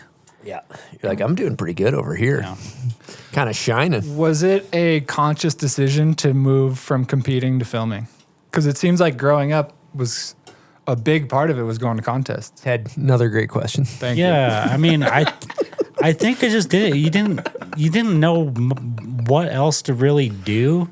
Like, my dad had no background in skating, snowboarding, anything. Like, he's a construction worker, so we just kind of did whatever worked and like whatever seemed fit to be the right way to go about it. So like skating, it was just like, okay, we got into the contest, and then snowboarding, it was like, this is how it worked in skating for us. Like, let's transition over to, snowboarding. We'll do it here. And it kind of just got us involved with, meeting more people and doing the same thing. And then it got to a point where like, I thought I was like, borderline maybe about to be on the U.S. team, broke my collarbone, and then the next year when I came back, it was like there was no coming back from that injury. Like, the level had gone up so far. What's your peak park jumping maneuver? Like cab 12, cab 14? Where do we stop at? So like when I was like in that realm of competing, like you could probably do like I qualified first in a Rev Tour into a finals doing front 7, back 9. Okay. And like people in the do tours were winning with like a back 10. Okay. What were you doing? What was your peak spin though? What are we talking? Back 12. Back 12. Yeah. It's at some point in a Rev Tour, I did a back 12, and there was one contest that kind of like caused me immediately to like quit competing, because I landed every single run throughout this contest. I did front 10, back 12, every single run, like 6 runs deep throughout the day. I got 4th place, and I'm like, how the fuck did I do this and get 4th place? I'm like, the level of this is just crazy. Like, I'm not going to continue to just learn more of this. And that was like the best day, even to this day, the best day I've ever felt on a snowboard. And I was like, I can't keep up. I can't keep up anymore. Like, now is when people are doing 1260s. Now they're doing double that. Yeah. Like, I just physically can't keep up. So that winter, I decided, I was still living in Colorado, and I decided, like, me and my buddy, Adam Homeyer, we decided, like, let's just go dork around and, like, film some street stuff in Summit County, like, see what happens. And, like, let's just go have, like, a good winter. Like, he wasn't competing or nothing, and that's just what we did. We went around Summit County and hit a bunch of stuff. And that was the first year that I was on lib, or like got lib boards into the season, like sent it over to Jesse. And I think he was really stoked on it. And that was kind of like maybe in his mind where it clicked to be like, let's get this dude in the Think Tank video. But never told me that. Like, I had no idea, and just kind of like went through the motions of doing what I wanted to do. So you filmed Weather Outside is Weather, Think Tank video. And then you went into Everybody. Is that the next project you worked on? Yeah, there were a couple years there in between. Like, we did some online stuff for lib, and then Everybody. That was after I had filmed my pro skate part. Let's talk about the pro skate part. Yeah, that's like fucked, dude. Yeah, that was gnarly. Yeah, you were crazy. That was you full, like, going for like skater of the year mentality video part. Yeah, I had a lot of shit going on at the time. So like, I was living at Lucy's house, and I was dating this girl, and then she did a lot of like weird stuff, and we ended up splitting up, and I ended up like living out of my car for that whole summer. And I committed to this like crazy union job, like laying pavers on top of the high rises in Seattle, like pavers, like the big concrete blocks. I committed to doing that for the summer. And all the while, like, Lib and Lucy and Jesse, they're like, we're going to get a board for this dude. Like, we need a part. And I didn't know. Like, I'm just like skating like how I'm skating. Lucy's like pushing me to the limit of like what I'm capable of with this part. And I'm like, for the better, of course, but all the while of doing it, I'm like going from like working 40, 50-hour weeks on a union job, going after work to like film a clip with him, or like on the weekend, filming something on the weekend, like here and there, just like destroying my body like entirely while living in my car, like nowhere to go. And I'm just like going, either like sleeping next to a river or like waking up at 6 a.m, like going through the cycle. This is like probably like a 3-ish month cycle or whatever. And then we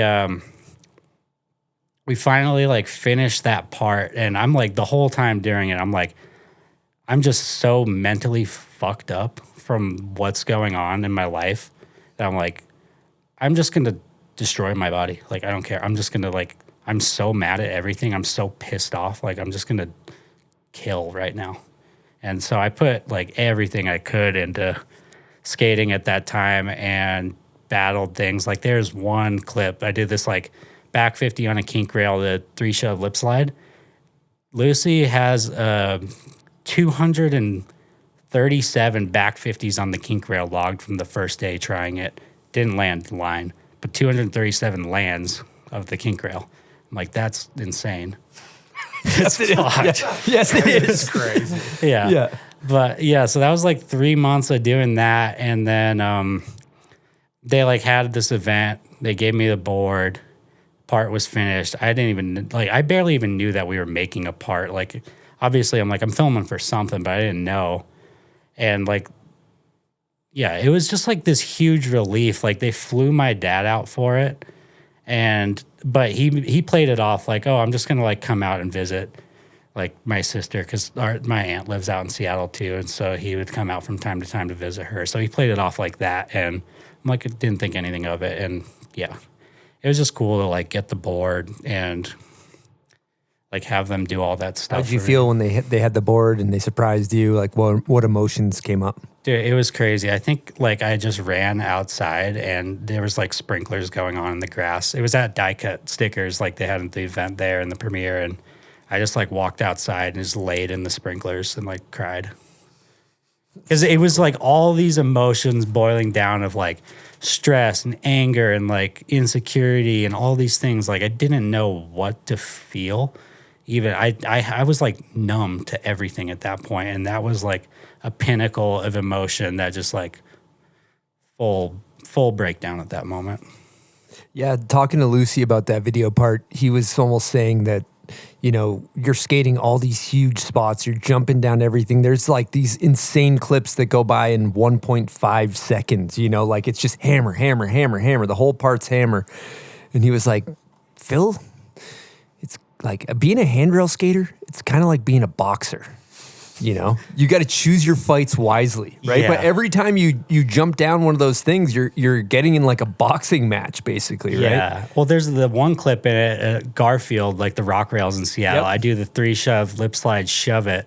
3-flip lip slide shove. Yeah, 3-flip lip slide shove it, and that was the second time I'd done it, because the first time Jesse's hard drive crashed, and the clip was like perfect. It was Ollie. Ollie was still a baby at this time. Like, he's like crawling around figuring stuff out, and he like is like dorking around with my board at the top. He like does this perfect push for me and like pushes the board away, and I just run, jump on it, and do the clip, and Jesse filmed it. It was like this perfect clip, and I think he like showed a couple people at the office, and then it crashed, lost the clip. Damn.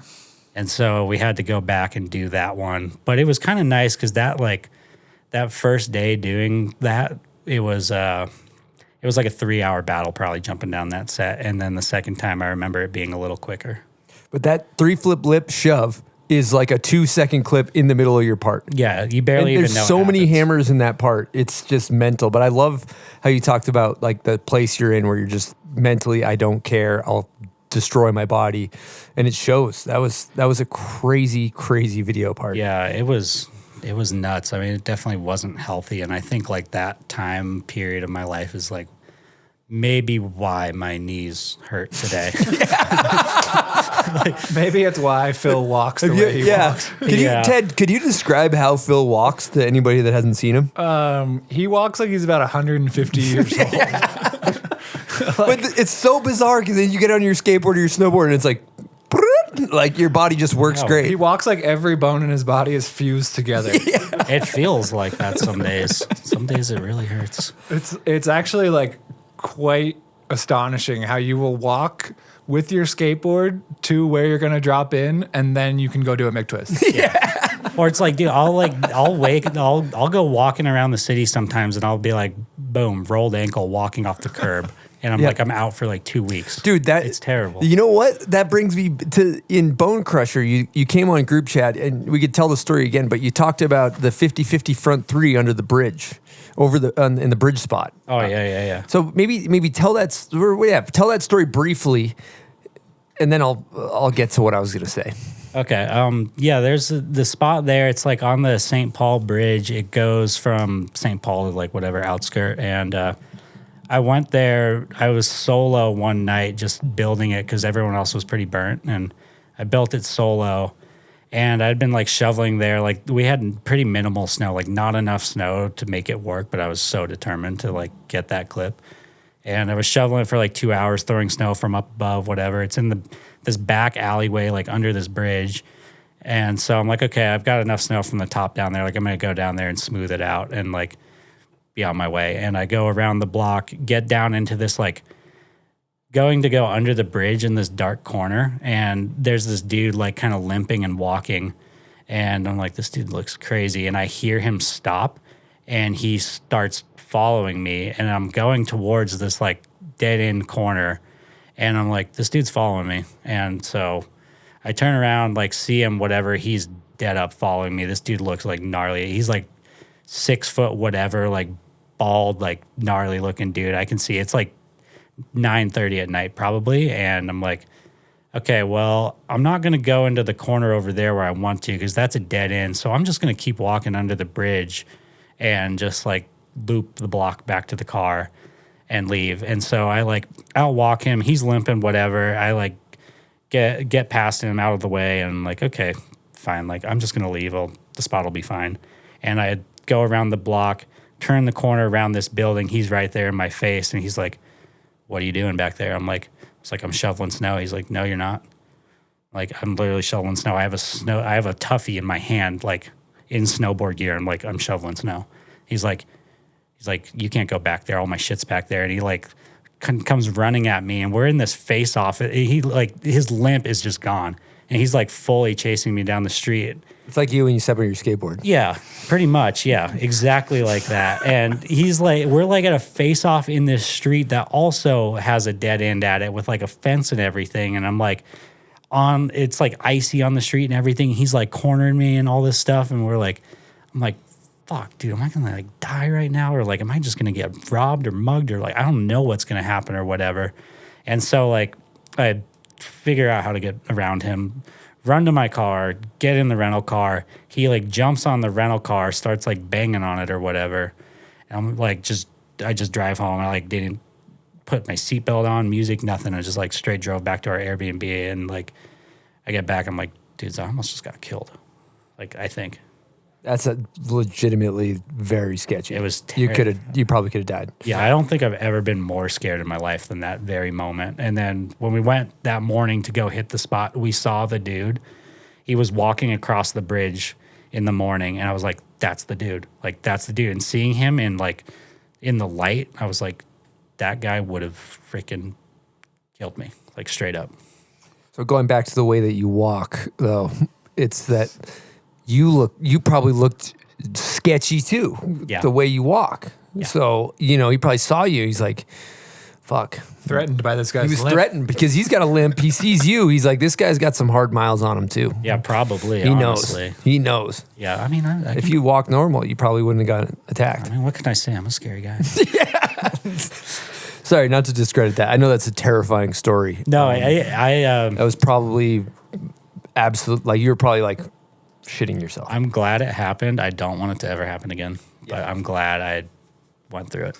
Also, 50-50 front three off of that bridge. One of my favorite clips of your whole career. Savage clip. Yeah, that was also another one where I was like, we'd been in Minnesota for like maybe we did this like month-long trip, and I was like, that relief from that clip felt like a pinnacle of like same thing, like all those emotions. Like it wasn't quite as gnarly as the skateboard or whatever, but it was like a pinnacle of all these emotions of going through the trials and tribulations of being on a street trip with the same people for a month in the place where it's like everything's been done and you're trying to figure out new stuff, and you got like, you know, pressure on your shoulders for all these things and pressure that you're putting on yourself. It was just this huge relief to me to just be like, get a certified A grade in the Twin Cities. Not that easy to do. No, it's pretty tough. You got to put in some time there. Yeah.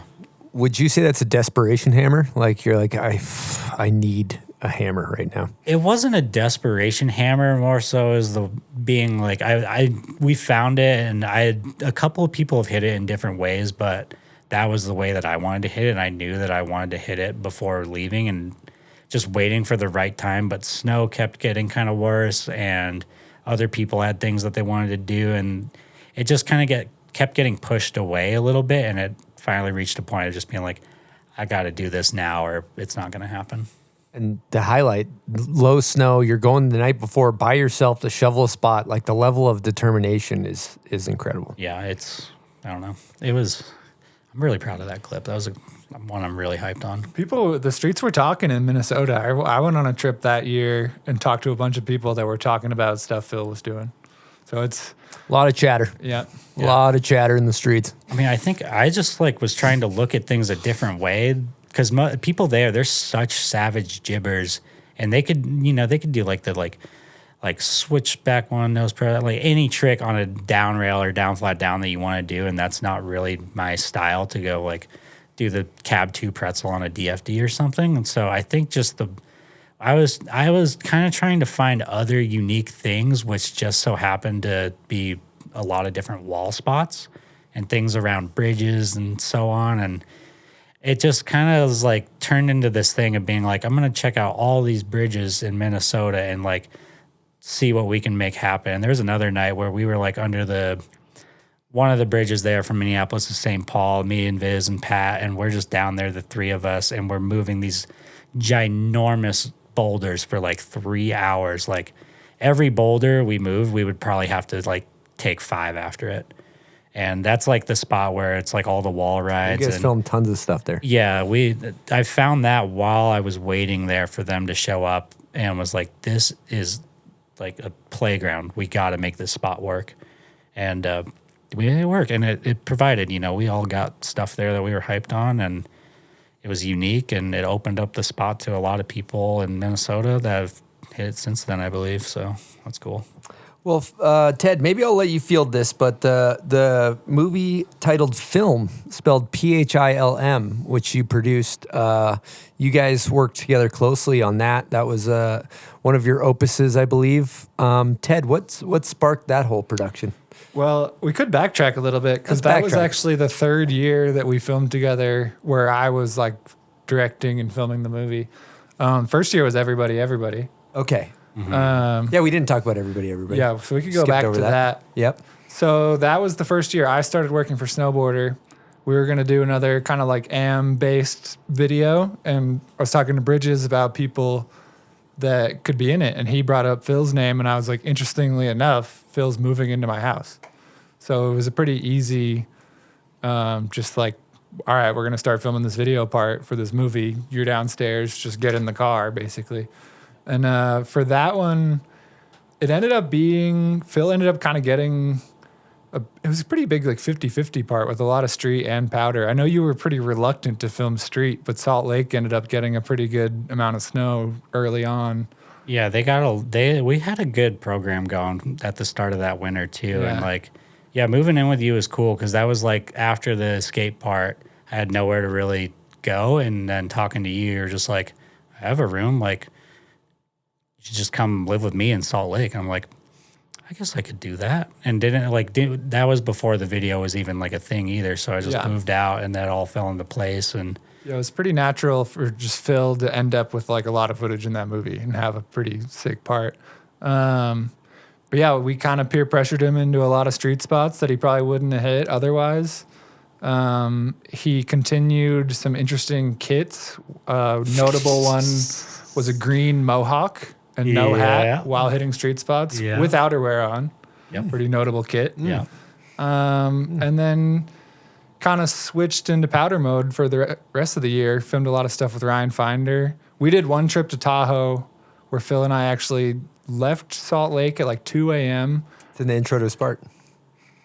Is that? Or, no, that's No, Stevens that was Pass. Tangle Sorry. that we went Tahoe. Tangle. No, it was everybody. Everybody. We did we went with the G-Don and we ended up linking up with Tucker Andrews and Boggs. And that was that year. We left the house at 2 a.m., drove straight to Donner Pass, hiked out, built a hip, Phil did a double crippler right off the bat. They built that hip. Yeah, that's true. Tucker and G-Don and Boggs did build it before we got there, luckily. They built that hip, and we showed up, and we're like, can we hit this? Yeah, so shout out to those guys. And then we filmed a couple other things, and then it ended up snowing like 4 feet overnight, and we realized we were going to get stuck in Tahoe, and we left. We were there for like 48 hours. Yeah. It was a pretty natural progression, I'd say, from like street early in the winter. And like you were still doing Bone Zone stuff at that time too. And we did like Bone Zone a lot and then transitioned into like snow in the city and filming spots. And then from there, like snow accumulated in the mountains. So by the time like New Year's came around, it was kind of like transitioned over into powder from street in Salt Lake. Yeah. But we got a pretty good filming dynamic going for that year, especially. Just like going from Think Tank and then going to like Bone Zone, Phil moving into the house, filming for everybody. So naturally, the next year, Tangle, Phil still lived at the house, ended up in that movie as well for Snowboarder. Yeah. That was a good winter too. And that was like another like the same kind of process where like early winter, we did a lot of street stuff. And I even want to say like maybe even by like December, we had like four clips or something, which was like really good.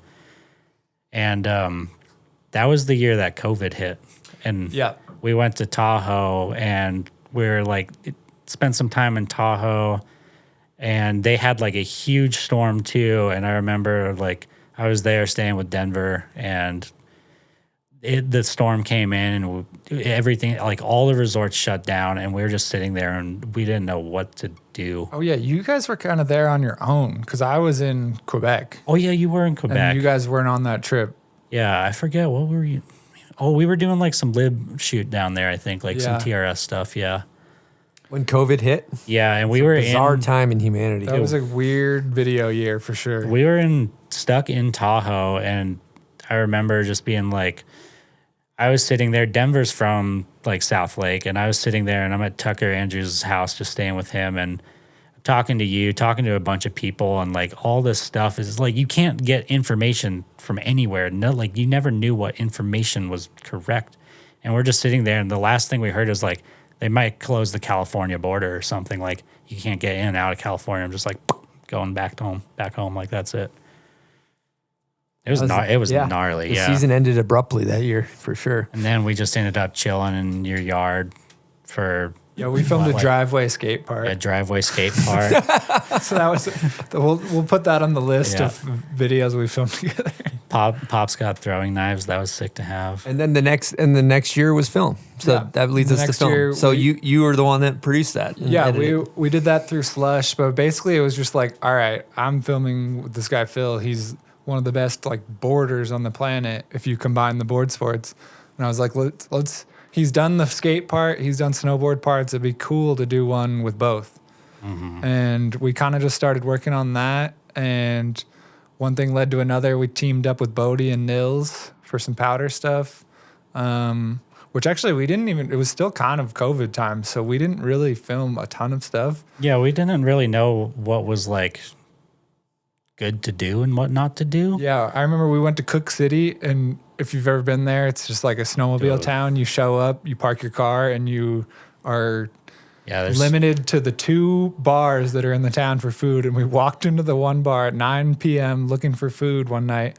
We all have our masks on, and got mask shamed. Record screech to a halt as we walk in, with people just partying, and they just look at us and just like, take your masks off, like yelling at us from across the room. And we were just like, okay, we are not in COVID anymore. And they're like doing races down the street at like 2 a.m. with their like canned turbos and stuff, like going like I didn't sleep that entire trip, and I showed up and my sled was being all funky too. So I spent the first 2 days while you guys went out, spent the first 2 days finding the dude who had the sled shop there and paying him like $300 to use his tools in his shop space to fix my sled. And it's like funny just sitting in there like trying to figure out what's going on with my sled, like barely ever worked on a sled. And just like in this dude's garage, like he's a good old boy. What's your favorite clip you filmed to Phil from that video? I actually really like 2 of the clips that we got in Cook City for the 2 days that he was actually able to go snowboard. We were hitting like this pretty terrible jump because all of the snow was pretty roosted by sledders. It was basically you had to snowmobile tow into the jump, into this landing where you could see rocks because it was pretty early season. So it was like actually a pretty bad jump, but Phil ended up doing a back 10 first try, classic. And it was just like really cool, like backlit shot. And then the next day, essentially the same jump, but like 100 feet over, we built like this little butter pad to step down. And Phil did a back 1 to cab 9, also kind of a back 10, but different. But they were both really cool, and it was just like, damn, those were fun shots to get just because it was an interesting snowmobile trip and just kind of the way we started off the year, really. It was funny, like sitting up there, like me and Bodie towing each other in with or like Nils, Bodie, and me, whoever was doing the towing. Like we had it dialed to a science of like, you have to get to this speed and just like let go at this point and then just slam on the brakes. And like by the time we were done hitting each of those jumps, I remember you were almost practically like going out of the track into the landing because you couldn't stop the sled in time. Like it was just like an ice track. Yeah. But yeah, that was a favorite for me. And then I really liked the early season jib trip we did to Alaska too. I feel like we got a lot of good stuff there. Yeah, I like that back lip a lot. Yeah, it was just like a week in Alaska, early season. You have like 4 hours of light every day. So you're kind of like on super like early season hustle mode. And then we did Bodie actually ended up getting hurt. So it ended up just being Phil and Eric just kind of trading back and forth. And when they were a pretty good dynamic together. And yeah, we got a bunch of good stuff then. I like the back lip as well. Yeah, it's definitely that was fun because I mean I'd never like really spent time with Eric up to that point too, and he just came with and he got a lot of really good stuff. And you guys made that little edit from that trip, and he did that hand plant, like the photo that you have out there. That hand plant he just has such a good hand plant. It's like hard to not love it. Yeah, the spot selection and tricks. Yeah. And then obviously like the skating stuff in film was really cool because we were like, all right, we're filming a skate part. Like, let's go film some stuff. But then we really, or at least from my perspective, I was like, we got to blend these together. So the section where it's like Holy Boldy and Brain Bowl and then like a bunch of other like skate park footage where it's all pretty similar. Like I really liked making all that stuff. Like from a video director standpoint, like that was fun to piece together because I was like, while filming it, I was like, all right, what's going to match this other clip that we have? And then what's going to match this clip that we just got? Yeah, we would do like slashes, like toe side slashes over the boobs at Boley that matched up with like a back lip and a bowl or something like that. And I'm like, from filming that with you, I still have like a big desire to want to really dive into that direction and like try to nail it. But we'll see. I mean, I don't know if that would ever come to fruition, but that'd be cool to be able to do that sometime. I mean, you still got it. Yeah, 100%. Do you feel like you filmed your opus, your greatest video part? You think that's yet to come? I don't know. I mean, I think I've had like a couple of interesting winners back and forth in the last couple years. And this last winter, I had spent it with Bodie and Shane Charlebois. And that was like the dynamic between them. They've been filming together for so long. And then I just got brought into that. And it's like Bodie's like probably my favorite snowboarder of all time. Like the amount of stuff that he's done that was like think tank level of creative, but gone like mega mode. He was just like, when I found out who he was, when I started watching snowboard videos, I was like, this is my guy. And now it's really cool to have like spent a couple winters with him, and like we operate kind of on the same little like very peer pressure based, both of them. Yeah, true. Very peer pressure based. And Very good at snowboarding. And I was laughing like he's Naturally sitting there. gifted. He's sitting there and he's just like, I don't know, that clip's okay. We Like, also got to put Bodie in the good skaters list. Oh yeah, We kind of left him out. True. Sorry, Bodie. yeah, he's he's like- really he's good. Pretty good. we can All both we can both sit there and just be like, oh, this is fun, but like I kind of just want to like pet my cat, and I'm like, oh yeah, I like kind of miss my dog. And Shane's like, he's like, look at that up there, that's fucking sick. Like, what if we just like got up there and like, oh, we're just like, oh, I guess. Shane's I like, love it. it's funny because filming with Shane and Bodie is unreal. I don't even know if Shane has a limit to like the stories he can tell you, like the amount of stuff that he just continually would bring up throughout the season. I'm like, I don't even like, what more do you have to say? You're basically building a cheese wedge with like a stoic philosopher from ancient times that's like commenting on life on a deep level that's so goddamn fun. It's so awesome. Like he was probably, no offense, Ted, but he was like maybe my favorite person I've ever spent time None with. taken. Like, Same. He's up there. He's so awesome. So I heard you had a really good winter last winter though. I had a fun winter, yeah. I heard Bodie was saying you got some A grades. Yeah, I kind of went into it like we filmed for a 32 project, and I went into it with like the intention to want to film a part, obviously, but not really like expecting the want to film like anything crazy, or just like being like, oh, let's just see where it goes. Like, and I didn't even like going into it. I'm like almost in a way thinking that maybe. Personally, I was like, I don't know what more I really even like have to give here. Like I've had a couple weird winters. Like, do I even want to continue doing this? Do I want to like bow out? Like, what do I even want to do? And then it just fully reshaped my philosophy last winter. Like going into it with those dudes, having a good winter, like just good vibes all around, getting a lot of really good stuff. Like what I would consider to be my favorite footage I've ever filmed. Woo, that's good to hear. Can't wait to see it. Yeah. Like I don't get proud of a lot of stuff that I've done, I don't think, but like I'm pretty stoked on it. And that's in the new 32 vid? Yeah, new 32 vid. Love that. Really hyped on a lot of things I have. So We haven't really talked about, I feel like that's how I know you, is through 32. We've gone on a bunch of trips together, catalog shoots and whatever else, 32 trips and stuff. And I feel like that's another place along with Lib where you found a good home. Yeah. Right. And that I got introduced to through Jesse also. And he just kind of like, it just kind of formed a natural route going with the brand, you know, like I'd known Pat a little bit and Joey, and like I'd met you and Scott and everything. And it just was like the natural progression of where I wanted to go.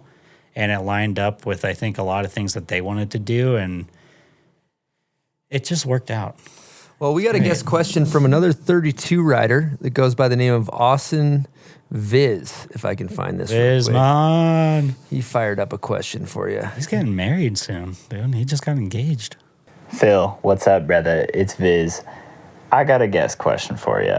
A few years ago, we were all at Mammoth. You turned pro, and basically everybody wound up in our hotel room, and you were giving out tattoos left and right. We got up to some crazy antics that evening, and I just thought it would be a fun story to share with everyone. Hope you guys have a great episode. Love you, Phil. Peace. God, Viz, love you, bro. He's the man. Another guy in the skate conversation. I can't believe I forgot Viz. Yeah. Viz is insane at skating, by the way. He's so good. He's so good at skating. And honestly, probably like one of the best snowboarders I know. True. Like, yeah, he's up there. in my opinion, He's got it. One of the best in the world. Like, 100%. What did he ask me again? The night you turned pro, the party, the antics that ensued. Right. Yeah. Me and Pat got our boots at Mammoth during one of like the early season trips. Like we do them every year and reconvene in Mammoth. And it's like such a good way to start the season off and like get together with everyone. And they gave us our boots. Obviously, you get a boot, you're going to party.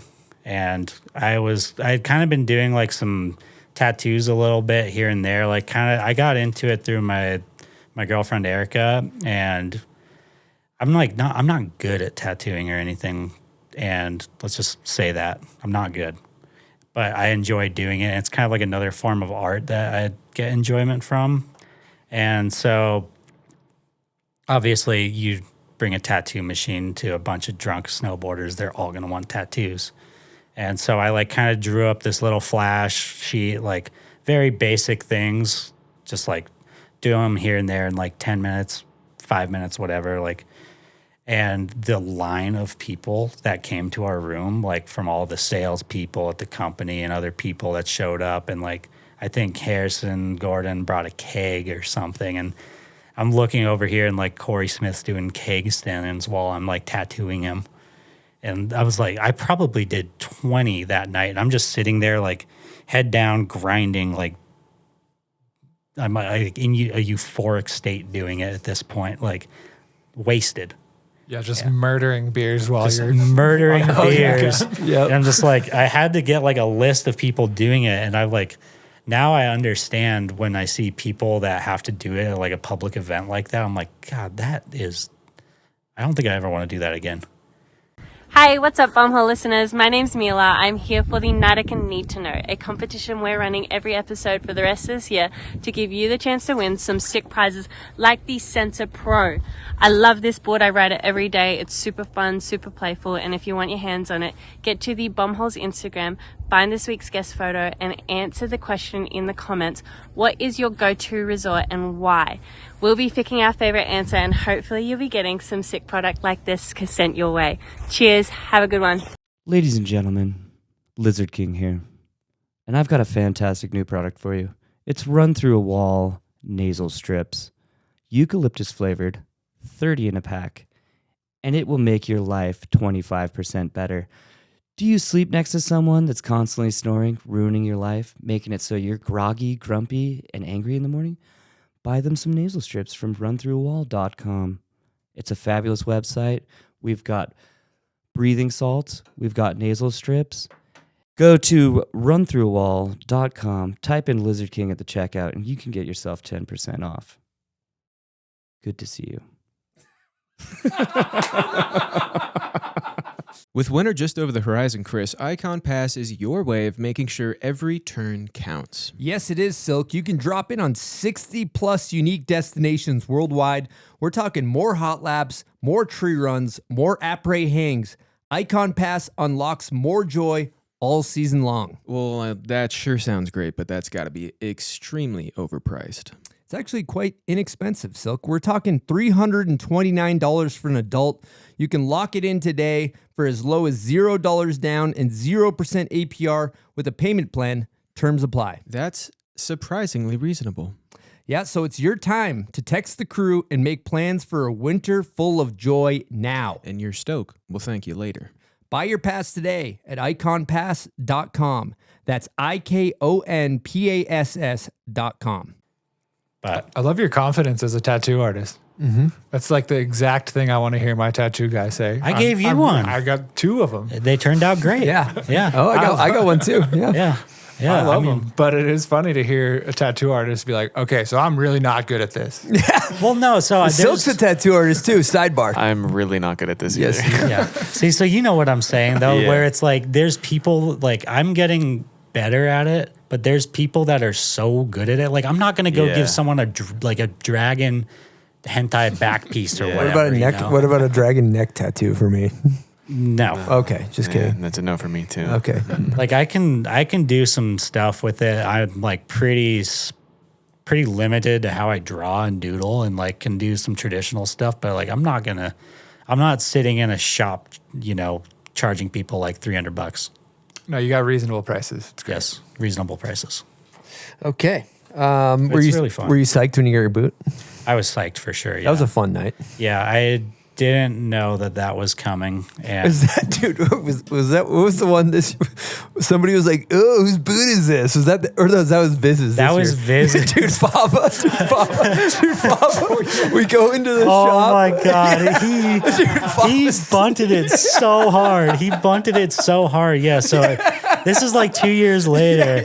2 years later, we decide to get Viz a boot, and like, because obviously he deserves one. 100%. And we get it in Wave Rave at Mammoth, and they like line it up on the shelf or whatever. And we're trying to figure. Me and Pat were like it's the blended ones, in with all the boots that are up for retail. There's a Viz Pro Model boot for the listeners. Me and Pat were designated to be the ones that are like, how do we surprise him? Like, let's do it. And Pat walks up to it, and I'm trying to wait for Viz to like kind of like. Viz isn't paying attention. He's paying zero attention.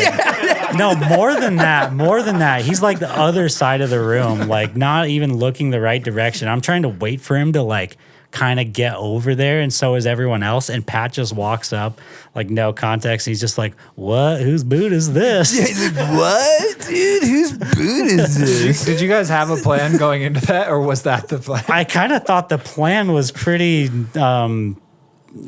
You didn't need to explain it. Like maybe let Viz stumble across it. And let Viz him kind of discover the boot. Across like it. there's an element of surprise here. Like not Pat's just shitty acting was insane. Oh my god, he bunted it so bad. Whose boot is this? Whoa. But yeah, we like helped our designer make that boot, and we decided on like the colorway and the studs and everything, and we were like, this is gonna fit for him, and he was really psyched on it. But yeah, Pat bunted that. And Sorry, you got Viz. is that your new boot behind you? This is my new boot behind me. Grab that thing. Put it in your hand. Double boa. You're a boa guy. I'm a boa guy. A lot of people aren't boa guys. I'm a boa guy personally. I'm a boa guy. I'm a boa guy. I Yeah, respect the double boa. this is the new boot, 32 boot coming out this Is that Team year. 2? TM2. Woo. Best boot. I don't even have to heat mold it. It fits my foot so good. Yeah. Nice. Team 2 double boa. Any Phil graphics on this thing? Yeah, I got a little graphic on the, let's pop this thing out. It's just like some kind of line art that I kind of was dorking around with for a while, and it's just like some mountains, moon, star, pretty like, might be kind of hard to see. Clean. But yeah, just kind of some stuff I was dorking around with for a long while. And we put some stuff like this on a couple boards, and they did really good, and it was received well. So I was like, oh, this is a good way to keep it basic with a black color and like just splice a little personality into there. And I chose the colors and kind of like wanted to, it's kind of, I've been playing a lot of basketball, so this has been inspired Hence off the basketball shorts. Yeah, hence the basketball shorts. This is inspired off of like a old Jordan colorway or something. I can't even remember. Like maybe not. It wasn't a Jordan colorway. For the listeners, it's cream, black, and red. Yeah, I want to actually know. It was an SXL colorway. That's what it was. Yeah, I was gonna say some like Costin inspiration. Yeah, like Costin inspo, and then which we was were a basketball shoe inspo and then as well. we were looking through one of the old catalogs, and they had a TM2 that was like kind of similar to this too. And so I was like, let's morph like an old Costin S shoe with this old TM2, and that'll give us the story to be like kind of revamping an old colorway of the TM2. Looks butter. I like the red boas. Those are nice. And I mean, I'm a boa guy, you know. Why do you like the boas? Dude, it's what Blake says. It's like, you know, when you want to blast, crank them down. When you're chilling, pop them. When you're chilling, you just pop them. Yeah, exactly like that. What up? I heard him say that a long time ago, and I was like, that caused me to be like, oh, I think I'm a boa guy, because I could never get my laces tight enough. Like, I like laces too, but for what I want to do, like my ankles are so messed up, I need the tight boot. Silk, did you see the video of me trolling Blake by any chance? I don't know if I did. No, you haven't. I'll show you after the show. It's pretty good. Maybe we'll talk about that in the next group chat, actually. It's one of the best videos maybe ever created. Yeah. It's pretty good. It's pretty good. I beat Blake in skate, if anybody's wondering. It took me all summer. It was a very casual 7 a.m. game of skate. He probably beat me 20 times before that, but you don't want to lose to me. I'll tell you that much. Phil mopped me up yesterday, though. Yeah. Good God, I was embarrassed. Bertner still lets me hear about it, that he beat me in Texas like 10 years ago. What did he get you on E with? Dude, he got me. Fakey V heel? I'm pretty sure Fakey V heel. Nobody's got Fakey V heel. He got Fakey inward heel, Fakey V heel. I think regular V heel too. He got me a letter. I can't remember. It was so long ago. I don't remember. These are the tramp skate tricks. Yeah, he's a tramp skate guy. I heard they're actually doing an ESPN 30 for 30 documentary about when Bertner beat you in skate. There's a production team coming out doing behind the scene interviews. It's a whole deal. And so they're putting you and Blake in there too. Yeah, there's one. We're the sequel to that. It's when I beat Blake. Nice. Yes. Yep. Dude, what? Okay. Stop ripping on Blake. Well, I love you, Blake. Oh. All right. We'll keep things moving here. So we talked about Philm. Where do we go from there? Yeah, you left us after that year. So you moved back to Washington. Yeah, so I decided to move back to Washington and moved back in kind of August. And that was like right after we had just finished filming all the skate stuff for Philm.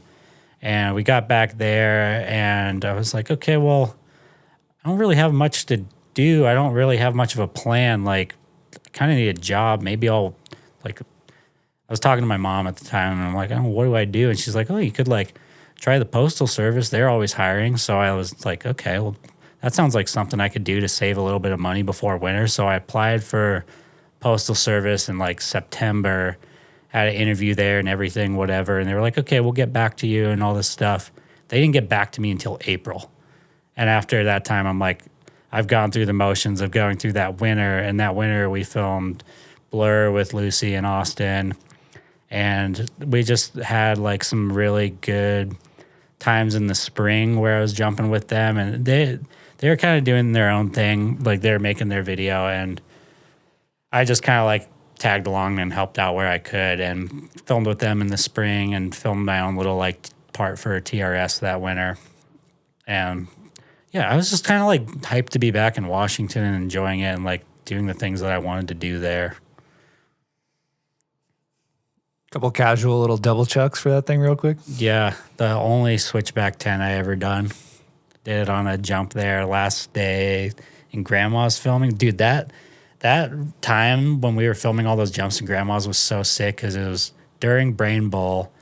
Max Worthington's like Brain Bowl. It was during that, and it was snowing so much. It would snow a couple feet, and then it would get sunny. So we'd be up there for a week and a half, and we're like, okay, resort's closed. Like, we got the bowl over here. Like, we're shoveling out the bowl and simultaneously building wedges and hitting them into powder while gearing up for this, like, spring event. And it was just a really sick time because, like, every day we would probably hit a jump or two. It would get nice. The snow would go to shit. Work on the bowl for, like, another day. Another storm would come in, hit another jump. Do that. And the cycle just happened like 3 times throughout that week and a half. It was a really good stack. Well, in regards to moving back to Washington, we actually have a Patreon question from Erica Stark. Maybe Silk, you could cue this up. Yeah, and a big thank you to Erica for submitting a question and to all our Patreon members for submitting questions. Erica says, can you share your thoughts on Washington drivers? Yes, Erica, I can. That's my girlfriend, Erica. And we share a bold passion for otherworldly road rage. Oh, you guys are road ragers. Yeah, otherworldly road rage, which I think it stems in me from being with Ted so much. He's a total Massachusetts driver, just like he's always mad. He's an asshole. Yeah. Everybody else on the road is an asshole besides you. It's pretty simple. It's base. It's really self-explanatory. Yeah, that rubbed off on me, and now me and Erica have bonded over that to the point now where we can't even get in the car and drive anywhere without just getting mad the entire time. And dude, people in Washington, they fucking suck at driving. They're the worst. Worse than Utah? Utah, at least they go the speed limit. Dude, not as many people either, too. No, people there, you're straight up going down the freeway in the left lane and you like run into some jackass going 40. It's like, it's so annoying. Like, people are so oblivious to like, I get flipped off 4 times during the day. I'm like, bro, I just want to go the fucking speed limit.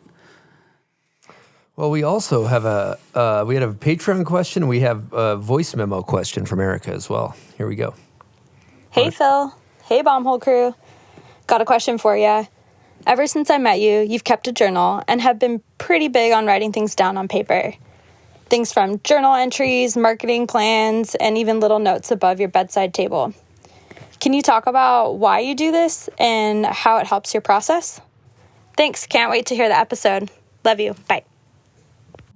Love you too. Yeah, I just like writing a lot, and I've had like a lot of friends over the years that enjoy writing things down too, like journaling and whatever, and just it kind of helps you just clear your mind of a lot without having to think too much.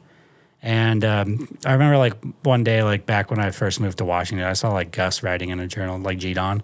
He was writing in a journal. And I thought it was sick. I was just like, oh, you write in a journal too? Like, that's cool. And so, and I just feel like I've always done it since then. And it doesn't really matter. Like some days you're writing down like, oh, well, here's some cool things I did today. Like I want to remember these things. Like I don't always take a photo or whatever. And I think it helps my memory to like, you know, jot some stuff down if it's cool, like something I did that I was stoked on or this and that. Or if I'm, you know, just trying to get some thoughts on paper, like if I'm working on something, getting some thoughts on paper goes a long way for me writing it versus typing it. Even if I'm like writing an email or whatever, like I'll just write it down first and then like type it. Maybe not all the time. Yeah, but you're analog. Yeah. And then it lives somewhere forever. You're never going to go back and be like, I'm going to go look through my emails from 2011. Yeah. And it's cool too, because it's like, I mean, you don't have to worry about what's going on paper. Like once it goes down, it's down. You're not thinking about it too much. Like I do a lot of digital art and everything more than drawing these days. And it's the opposite for that. Like I like with art where you can kind of take it, tune it, and work on it and things like that. But writing, I just like getting ideas on paper. That's really all it comes down to. Like my mind moves so fast some days that I just need to just put it down somewhere.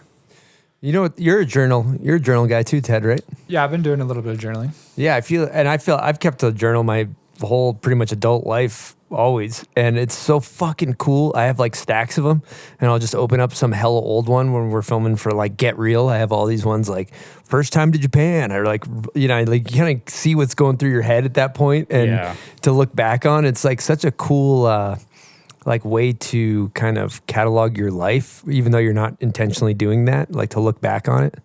Yeah, it's just a good way to like you were saying, clear your head, start the day, kind of like get some jumbled shit out of your brain. Yeah, well said.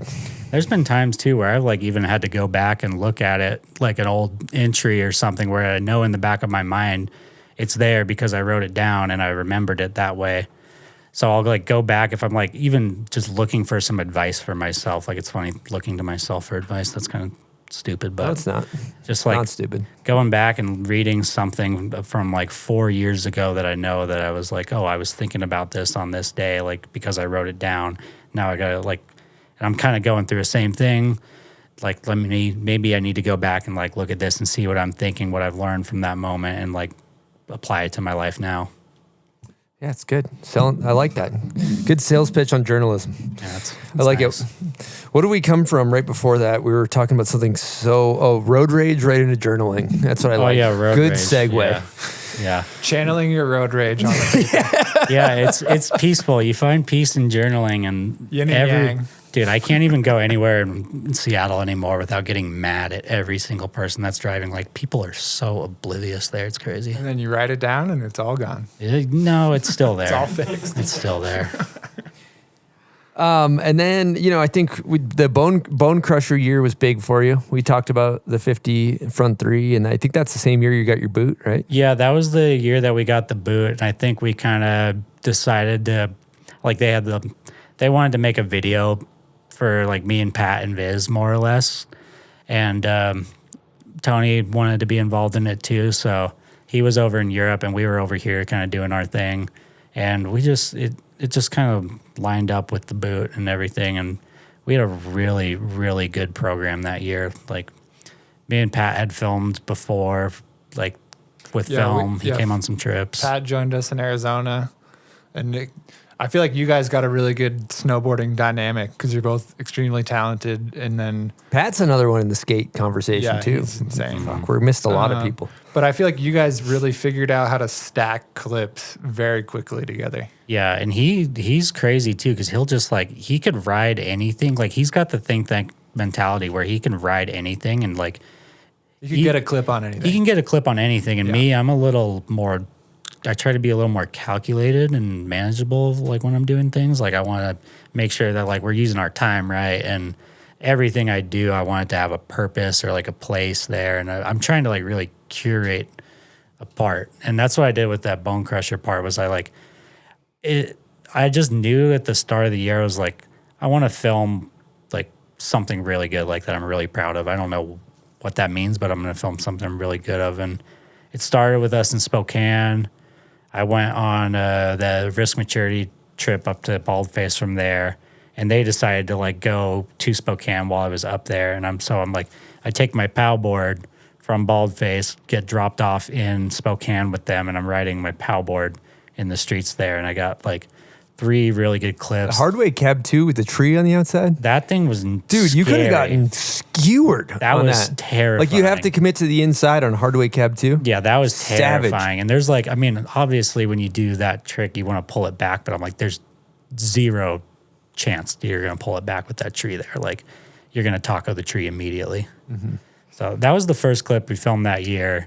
And I remember Viz was like, he's like, oh, that's cool. You got your ender. I'm like, no, I didn't. That's just like another clip. Well, the back 3 was the heater, I think, yeah, for that trip. And that was the one I wanted to like, I knew that spot was there and like people have hit it, like Daryl hit it in the past too. Mm-hmm. And I was like, I want to back 3 into this thing. Like if that's the only thing I do on this trip, I'll be satisfied with it. And we set it up the night before, went down there, and we got, by the time we had like walked down there to do it, someone else was already like coming down to get us. And we're like, okay, like gotta do it like quick. And it was second try. That's the spot by the river? Yeah. Yeah, I've heard that thing's crazy bust. It used to be like, so Viz was saying he used to go there and just ride all of like the rails like all the time and no one cared. But I don't know what's going on with it now, but now they care. Dude, sidebar, didn't Cocard try to Michael Chuck into that thing? Yeah, I think he got like 1 try or something. Yeah, they got the boot from it. Sam did switch ollie into it, which I was that's like, heavy. That's gnar. That's to do really quickly. Yeah. Because you got to turn out of it too. Like Switch for backside me, ollie. Yeah, he had to turn out switch heel side, which is crazy. And I was turning out on the toes. I'm like, that was so sick. I think Cocard should go back and Michael Chuck into that. It's kind of a heater. Mm-hmm. That's a good spot. Okay, and then we talked about, so that leads us to this past winter, which right? That was the winter before this. That was 2 years ago. Yeah. Yeah. Last winter, I didn't do shit. Well, you filmed with Bodie. Oh, the winter before. Oh, no, the winter before that. Yeah. The winter before that, I did like nothing. We got done with Bonecrusher, and I was just like, cool. That was fun. Like, I mean, it's nice to like take a year off and recalibrate. Yeah, you got a healthy resume of footage, like especially when you kind of started your career with filming and going pretty hard for a couple of years. And I feel like especially after film, I know that you were like, I kind of need a break. Mm-hmm. Especially moving back to Washington. I feel like you got your break year after Bonecrusher, which is good. Yeah, and I didn't really realize that that's like such a healthy thing to do just because like for my whole life, I think all I've known is just go, go, go, go. And like all you want to do is film stuff all the time. Like you want to be working on something all the time. And it was like, I think it was pretty difficult to have that year to like take a step back and not really do much and just like enjoy trying to snowboard for what snowboarding was, but not having no purpose in it, if that makes sense. Like it was hard for me to do. Yeah, it's amazing. And then you're not burnt out going into this previous winter and you film some of your best stuff. Yeah. Yeah. My body was feeling good going into last winter. Didn't look good, felt good though. Yeah. Hobbling around. Yeah, I mean, God, I'm sure Bodie was giving me shit all winter for how I walked too, and I don't know. All right, we got a question from Scott Stevens. It's an incredible question, by the way. Oh boy! And oh, no. it's a pre hot takes hot take. So pay attention closely to the questions he asked here. Okay. Hey Phil, so stoked to listen to your episode. I'm a huge fan of yours. I think you're one of the best at riding a skateboard and snowboard of all time. So I have some hot takes. Pre-hot takes from me. First would be your favorite turn guy, regular goofy, and that could be girl too. And your favorite jib guy, goofy regular. And then finally, your favorite jib guy. And then why don't we throw number 4? Oh, nice. That's awesome, Elsie. Is that Dreamcatcher? Notepad for this. So Oh, he didn't get to number 4. So So I'll just do a recap. Favorite turn guy, goofy, irregular, can be male or female, doesn't matter. And then favorite jib guy, goofy, irregular. Right. And then lastly, favorite jib guy, goofy, irregular. So yes, favorite jib guy twice. Favorite jib guy twice. And we'll leave question And number 4. then we're gonna cut for question 4. Maybe he meant to go favorite jump guy. I don't know. I think he did for sure, but obviously Maybe didn't. we just do jib guy twice. Yeah, you could do jib guy twice though, for the sake of keeping it fluid. Why not 3? Yep, and then he also didn't ask the 4th question as well. Well, the favorite jib guy. Let's see, favorite jib guy. I'm gonna put. Okay, no, the first question was turn guys. Right? I have to goofy think turner and a goofy regular. I'm trying to think about that. So regular turner. while I'm thinking of my favorite turner, I'm gonna go jib guy. So my favorite jib guy is Viz. That's your regular favorite because he's doing it by stance. Oh, regular and goofy. So you need a regular footer and a goofy footer. And then another one. And then another one. Oh, God. Oh. Do you know stances? Because I can help you out. No, I do. I do know stances. I'm trying to Bertner knows stances. Favorite jib guy, goofy. I mean... Ted's goofy. Don't say me. I do like your jibbing, though, Ted. He used to be pretty good. He used to be okay. I used to skate. Let's see. God. Jeremy Jones is goofy. Big mountain and small mountain. I'm just going to say that. Favorite? God, I'm like jumble all over the place with this one. Favorite. So Viz is your regular You footer. mentioned a couple earlier. Mm-hmm. You know what's going to happen is when you leave, you're going to be like, I should have said this one. So just say something and then you can deal with that later. Yeah. I'm gonna say Viz and SAXX. SAXX, goofy. That's a good one. Those are legit. That's what I thought you were going to say. But You did bring him up. I don't think SAXX would want to consider himself as a jibber, though. No, but he's going to be offended by that. I know. I really enjoy his jumping too, and I just really enjoy his snowboarding. Like that's really all it comes down to. Like he can do anything, and I'm gonna like it. But specifically on the jibs, you like tax with. I do really enjoy watching him. Jib. Okay, turn. So I guess you have to do another one because it's favorite jib guy twice. Yeah. So now we'd like to hear your favorite jib guys. Right, both regular and goofy. You just rattled them off last time. Maybe another quick 2. Yeah, it seems like he's going to be real quick with his answers. Yeah, okay. Here, favorite jib. This is not a guy, but someone me and Jeff were talking about earlier. Ivica. Ooh, that's a good one. two ladies. I really like everything she puts out.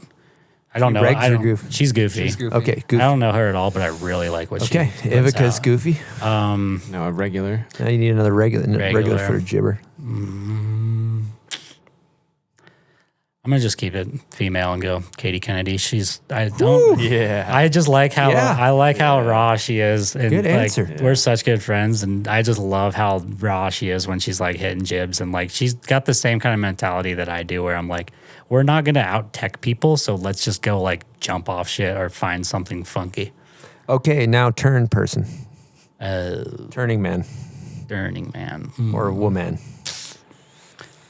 Turner. Goofy and Regs. Goofy and Regs Turner. Well, turning woman, Victoria Jalous has really good goofy turns. footer, right? Yeah, she's goofy. Regular footer. Ooh, taking the goofy one out first is tough, especially because you ride for Mervyn.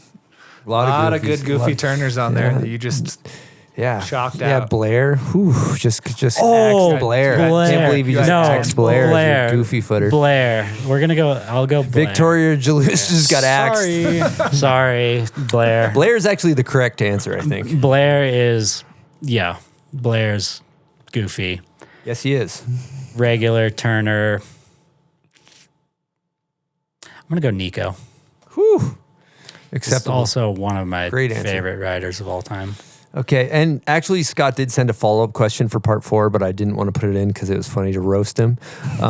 He asked favorite think tanker, goofy and regular. Favorite think tanker, well, regular Reese. Woo! Yeah. He's incredible. Goofy, there's a lot of regulars in think tank, huh? There's like... I mean, Goofy, I feel like you got Bertner, you got Beresford, you got Ted. Sorry, Ted, it's Beresford. It's not me. Oh, Barry! Beresford. Barry got goofy footer. That's a correct answer. Yeah, that's a good answer. He's a sleeper. He just does all the right things at the right time, you know? Barry A. Hawkinson. Yeah. He's got the good grabs. Oh, yeah. Bit of a tweak of nature. Hasn't fallen in 25 years. Yeah. Yeah. Yeah, he actually has never on record gone down. It's never been documented. Doesn't fall. Actually, love when Beresford eats shit because is so in control that it makes me so happy when he actually like eats shit. Like, oh, didn't see that one coming. He talks like Blake Paul all of a sudden. All right, that was good. Good thing I'm nimble today. All right, we're going to talk about a great snowboard company. CAPiTA Snowboard's been banging us over the head for 25 years. A huge milestone for an independently owned company by snowboarders who care.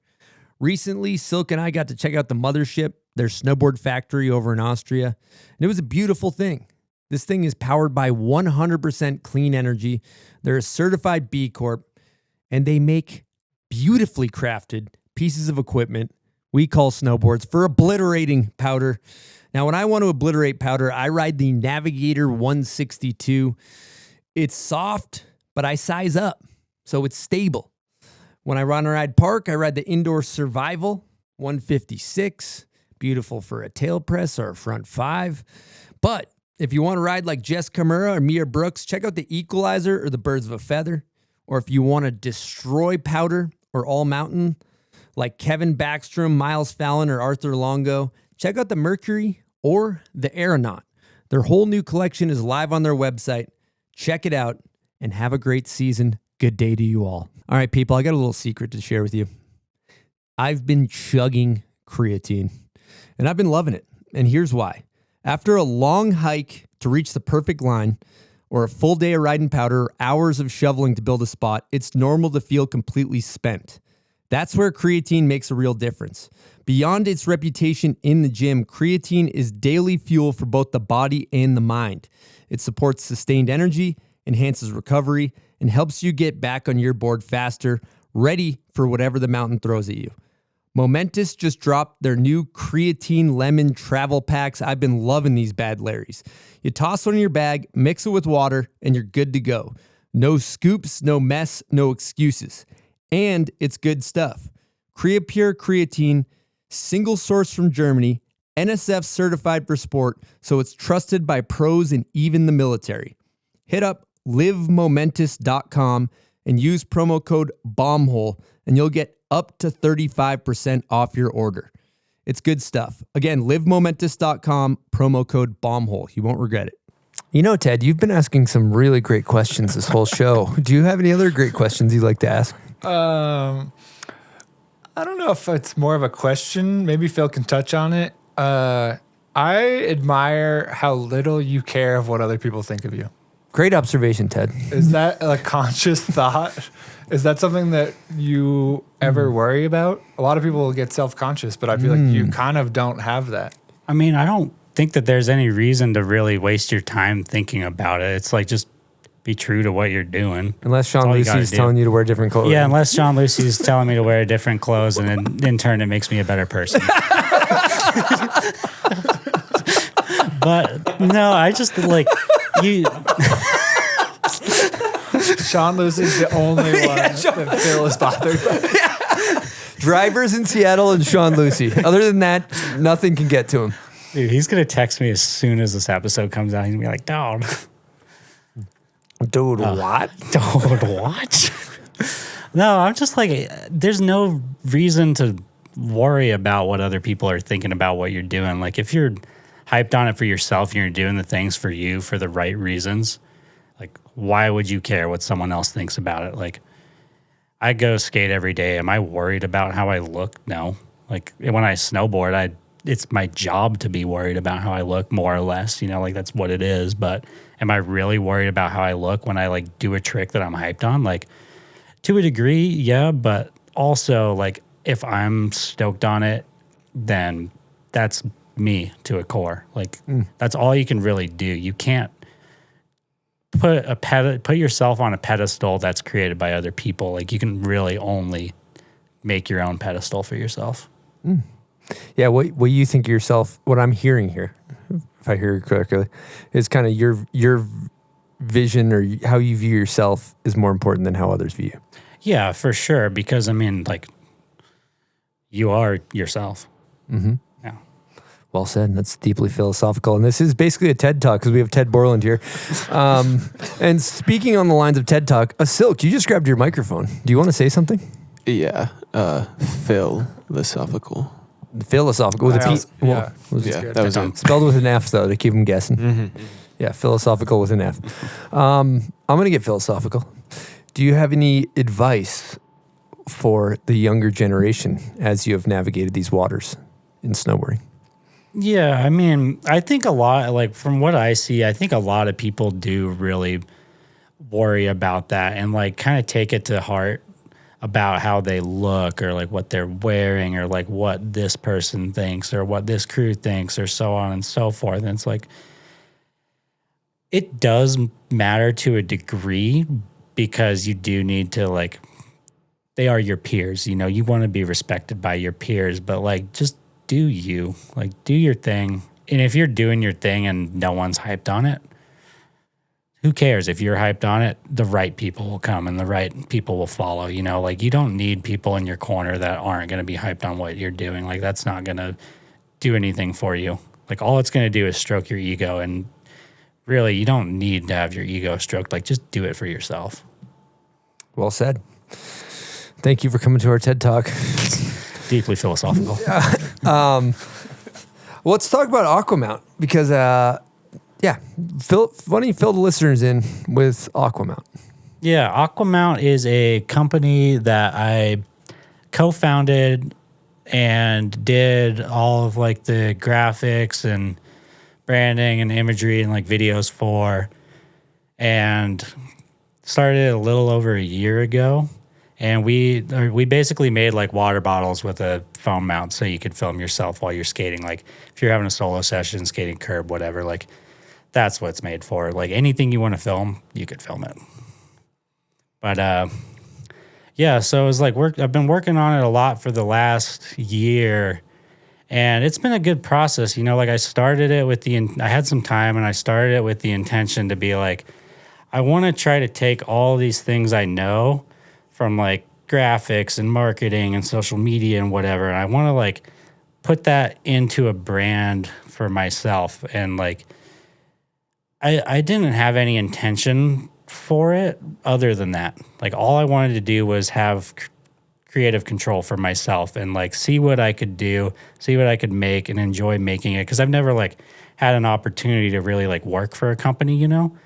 Like I've done like little like I've been hired on from the side for graphics work and so on and so forth, but I've never like had a legit job in that sense where I'm like working for a company doing all these things. And I've like done a bazillion other jobs like construction and stuff, but not like behind the scenes of a company. And yeah, I was doing that. I've been working on it for a while, and it kind of reached a point pretty recently where that didn't seem like it was gonna, it didn't align with where my values were and like where I was going and the reasons that I started it.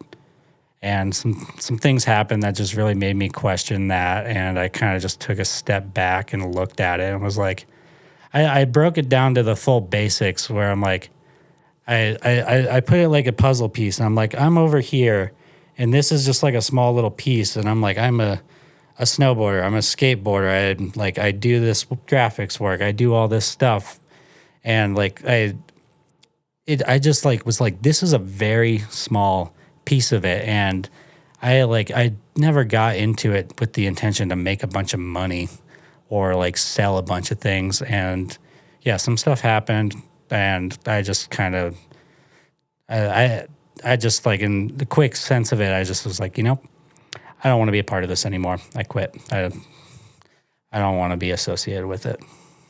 So you resigned? I resigned. Yep. I own part of it. Now I don't. Okay. What would you say the major learning lessons are from this experience? I learned that you just, whatever it is, it doesn't matter what you're leaning into, like whether it's a business or snowboarding or just work in general, like relationships with people. Just don't let your ego take control. That's what I learned more than anything. Like ego will kill everything. Would you say when it started, it was kind of a passion project for you? Like kind of a side project aside from your quote unquote like normal career? To a degree, I'd say so. Yeah. Like I intended like to be able to work on it full time as well. And, you know, like I'm always drawing or making something. So I had a lot of time to be able to do that kind of work. And like I'm able to do it from my house. So it was passionate for me in the sense that I could direct myself and, you know, direct what we were doing. And you could kind of learn a new business essentially. Yeah, learn a new skill. Like it was totally new to me, and it was a great learning experience. Like I wouldn't take back any second of it.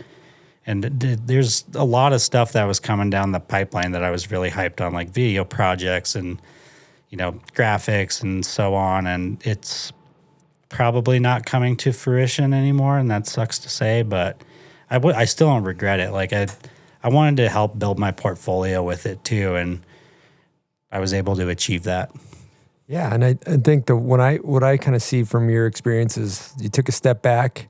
You know, you probably could have logically convinced yourself to stay 100 different ways over, but if it doesn't feel right, it doesn't feel right, and if it doesn't feel true to you, it's not right, and you just ripped the Band-Aid off and resigned. And I feel like I got a lot of respect for staying true to yourself in that way. Yeah, and it's a hard decision too, because like I never anticipated like it ending like this, you know, but at a certain point you got to draw a line of like what you're capable of achieving, like where your boundaries are. Like there's all these little micro aspects that go into it so far beyond even doing the work. And I'm like, if I don't have the control over putting out what we want to put out, I can't manage our image. And that's like was my direct thing, was to manage the image and kind of manage, you know, how we're perceived. And like along with all those graphics and stuff, like I was literally unable to do my job at the end of it. So, well, good learning lesson. Yeah, it's fine. It sucks that I'm not a part of it, and like hopefully it goes on to be a thing, but it's just not for me. Like where it was going, it's not what I anticipated. Well, I bought one because of you, so same. I appreciate your support, you know. It's nice to know that you're going to have a little bit more focus on snowboarding. Yeah, you still got a lot to goddamn give in these spaces. Yeah, for sure. And like it's cool because I can take a lot of things that I learned from that back into snowboarding or like back into other working relationships. And like, because I learned so much in the last year from starting and having to deal with things here and there, like things that I would have never learned from snowboarding, even like emailing people back and forth, like marketing managers or, you know, art directors, things like that. But now I know the position that those people are in and what it really takes behind the scenes. Like it's a lot of work. Yeah. I mean, and working with someone else on a thing that you started together is there's always something to learn from starting something with somebody. And sometimes that takes it falling apart to learn from it. Yep. 100%. And, I mean, it's still going. I'm just not a part of it, and I learned a lot from it. So, like, yeah. Okay, I'm going to change gears. I'm going to change gears here and talk about something completely unrelated. Okay, I watch you skate this big transition. And I'm watching these video parts, and it's like 10-foot bowls. And I go near those things, and I'm like, I'm just curious. What happens when you fucking go down, dude? Like, and you're skating big transition. Like, you must just like basically die. Most of the time, you just roll out of it. Really? Yeah. Like if you're like running out, like I don't describe rolling. What about hanging up? Like, do you ever hang up? I try not to hang up. Okay. Have you hung up before? When was the last question time? I should end. No, I'm trying to think. Scary question. I tried to not like. I feel like I have a pretty good judge of like where I'm at with it. Like if I'm doing an air, like I know if I'm too far out or need to pull it in or whatever. Like it's kind of like a second or like a whatever sense. He does have that. I've seen it. But Yeah, the funniest one actually, it's not really an air hang up, but sometimes I'll forget, like I'm ready to drop in, but I don't actually drop in. I forget to like put the tail over and you just drop in and hang up that way. That sucks. Yep. It's pretty stupid.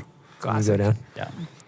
Ted, you were asking another good question. You were on the verge of asking another fantastic question. How do you roll out of a big transition? Another great question, Ted. Well, it's like when you're running out, you don't really run out. You want to save your legs, so you just you don't run. Like a lot of people will run out of transition. Like I kind of just like crumble. You just crumble and just like fall to the concrete. Like drunk driver, body goes limp kind of thing? Sounds chill. It's not chill.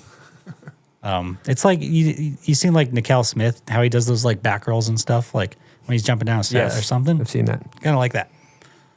That's not how Phil falls, though. Yeah. That's not. You don't look anything like Nickel Smith I guess when you go down. Yeah, he's. Let's be honest. That's a bad analogy. Like he's graceful. Like I said, athletic. I just crumble. Like that's really all it comes down to. I just crumble and just like fall to my side and try to just like. All right, we're gonna get into hot takes here. Are you ready for hot takes? Ready as I'll ever be, Chris. Based off the Stevens hot takes, this should be fantastic. Yeah, that one was kind of a stress fest for me, actually. Okay. In snowboarding, who is your favorite or your GOAT, both male and female? I've thought about it a lot, actually, because you always ask this, and I'm like, it's got to be Travis. Travis Rice? Travis Rice. Has to be. Not Travis Kennedy? He's sick, too. Okay. Travis Rice. Travis Rice has to be 100%. Like, he's done. And I think of it in the sense of being like, MJ did a lot beyond the game of basketball. He elevated it to a whole new level where he's like, he brings the shoes in and elevates. Like, he brought the business into it. Like, Travis is arguably like the best snowboarder we've ever seen. And on top of that, he's also brought that recognition back into it, like that, the similar way that Michael Jordan had. Good answer. Female? Female, probably good Jamie Anderson. She's just done so much. Solid. Okay, would you consider snowboarding an art form, a sport, or a lifestyle? It's artistic, but when I'm walking uphill, you can't tell me it's not a sport. Okay. Sporty. Who's one of the most underrated snowboarders in your opinion? Ted Borland. That's a fucking great answer. he gave me the worst face ever. That's a good answer. I'm going to go Ted because, you know. Is it because you couldn't think of anybody and then you looked at Ted? No. Dude, honestly. You know what? I'll take that. Honestly, dude, you put out a lot No, Ted's filmed some heat. It's a really good answer. I wanted to make fun of Ted. You have put out a lot of heat. Yeah. Like, I will say that. Cab 2 Pretz. Granted, Hey, what about the pepper transfer rail? That is the pepper part is like the pinnacle. Yeah. So female? Next. We move on. He's diverting. He's diverting. Okay. Next question. Steel or powder? Powder. God damn it. Sorry. I know. All right. Who's got your favorite style ever? Nicholas Mueller? Yep. Okay. 100%. Who's got your favorite method? Probably, I'm going to say Jamie Lynn. Okay. What's your favorite snowboard video ever made?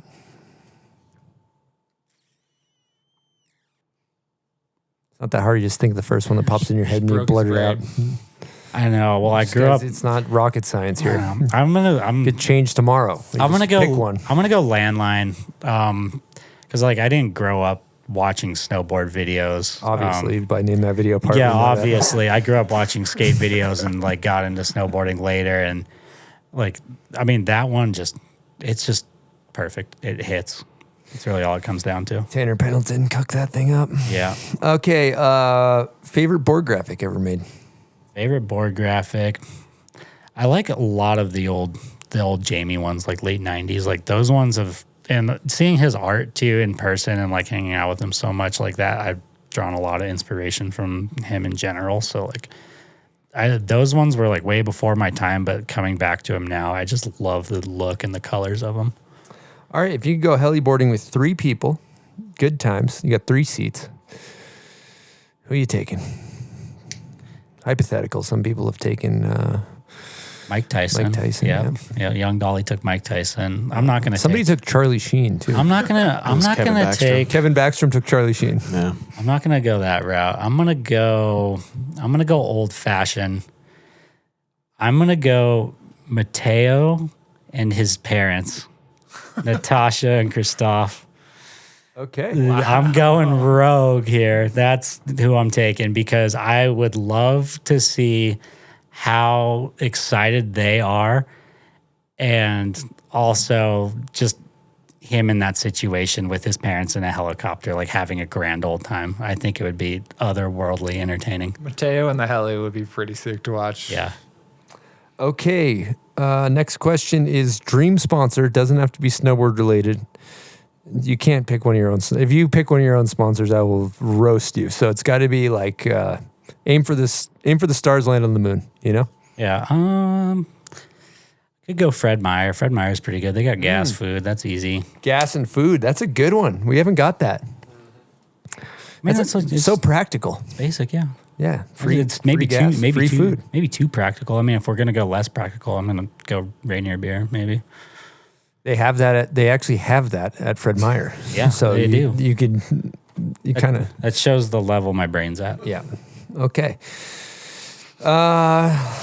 Okay. Go to must land step down trick. Like I gotta land. This thing's sketchy. It's a hog. What are we doing?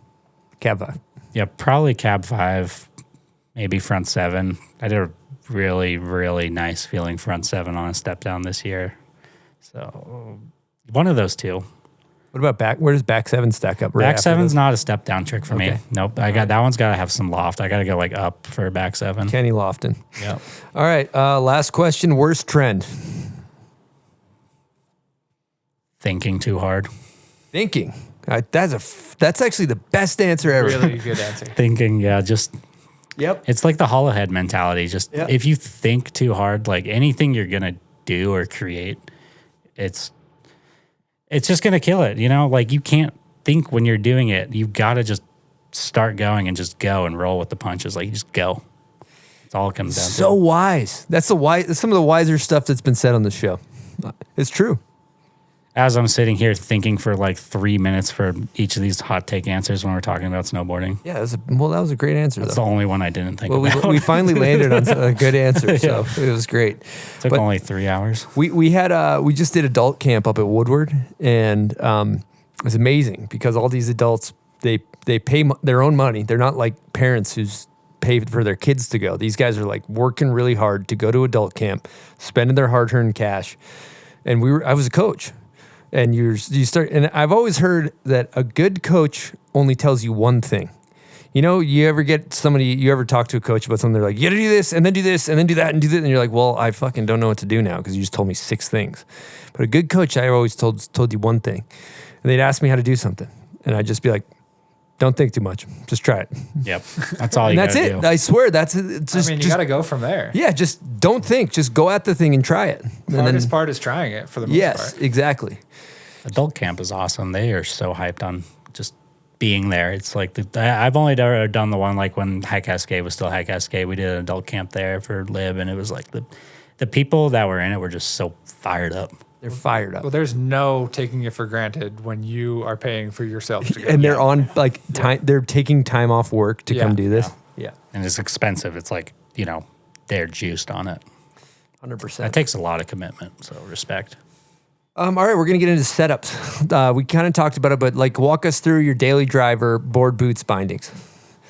Daily driver, board, I have my PRS here. It's it kind of depends on board. If I'm like riding resort, park, like jibbing, I'm going to ride the off-ramp, but generally more trying to ride my board just because it's stiff and I like the stiff. I ride the 159, also comes in a 157, but I like the 159. I run it slightly, it's a directional twin, but I ride it slightly set back still, probably like 1.5 inches back. I know Scott rides all his boards 1.5 back too. I ride -3, 15 in the front. I thought you'd be a posse guy. So my front foot's always 15. back foot is between -3 and +3, like depending on how I'm feeling for certain things. But Do you ever move it around based on what you're doing? just the back foot. Front foot always stays at 15. Yeah. Like I've tried 12 before and that messed me up. I've tried 18 and 18 just kind of like leaves you like just open like this and being all weird. And it's like, oh, this is not right. I remember hearing that as an old Peter Line pro tip. If you move around your angles for certain things, it can help the trick. Yeah. I thought about it, like when I was doing that switchback 10, I thought about switching my angles up. But earlier that winter, I had tried it for a jump, doing like a switchback 7. And that like ruined my whole, I couldn't even snowboard. I was like tomahawking all day. I was like, I can't go to like 9:15. Like I can't. What bindings you're on? Bent metal transfer. Just like their medium flex. It's a solid binding. About 20, did I say width? I don't think so. Like 22-inch width, something like that. Bent metal transfer. I take the cube and I put it at 3. I like forward lean. Some people don't like it, but I like it. Even like when I'm jibbing, it's just like, I think it's just nice to have it. Why? I don't actually know why, but it makes my it makes my knees feel better. Yeah, that's keeps all your I. knees bent. That's all I know is it makes my knees feel a little better. Okay. And then boots, Team 2. Yeah, Phil boots, Hansen. 32, TM2. That boot, ever since I got a pair of them, I've just been like stuck to it. Like it fits my foot perfectly. I don't even heat mold it. I like the double boa because I like my boots being tight.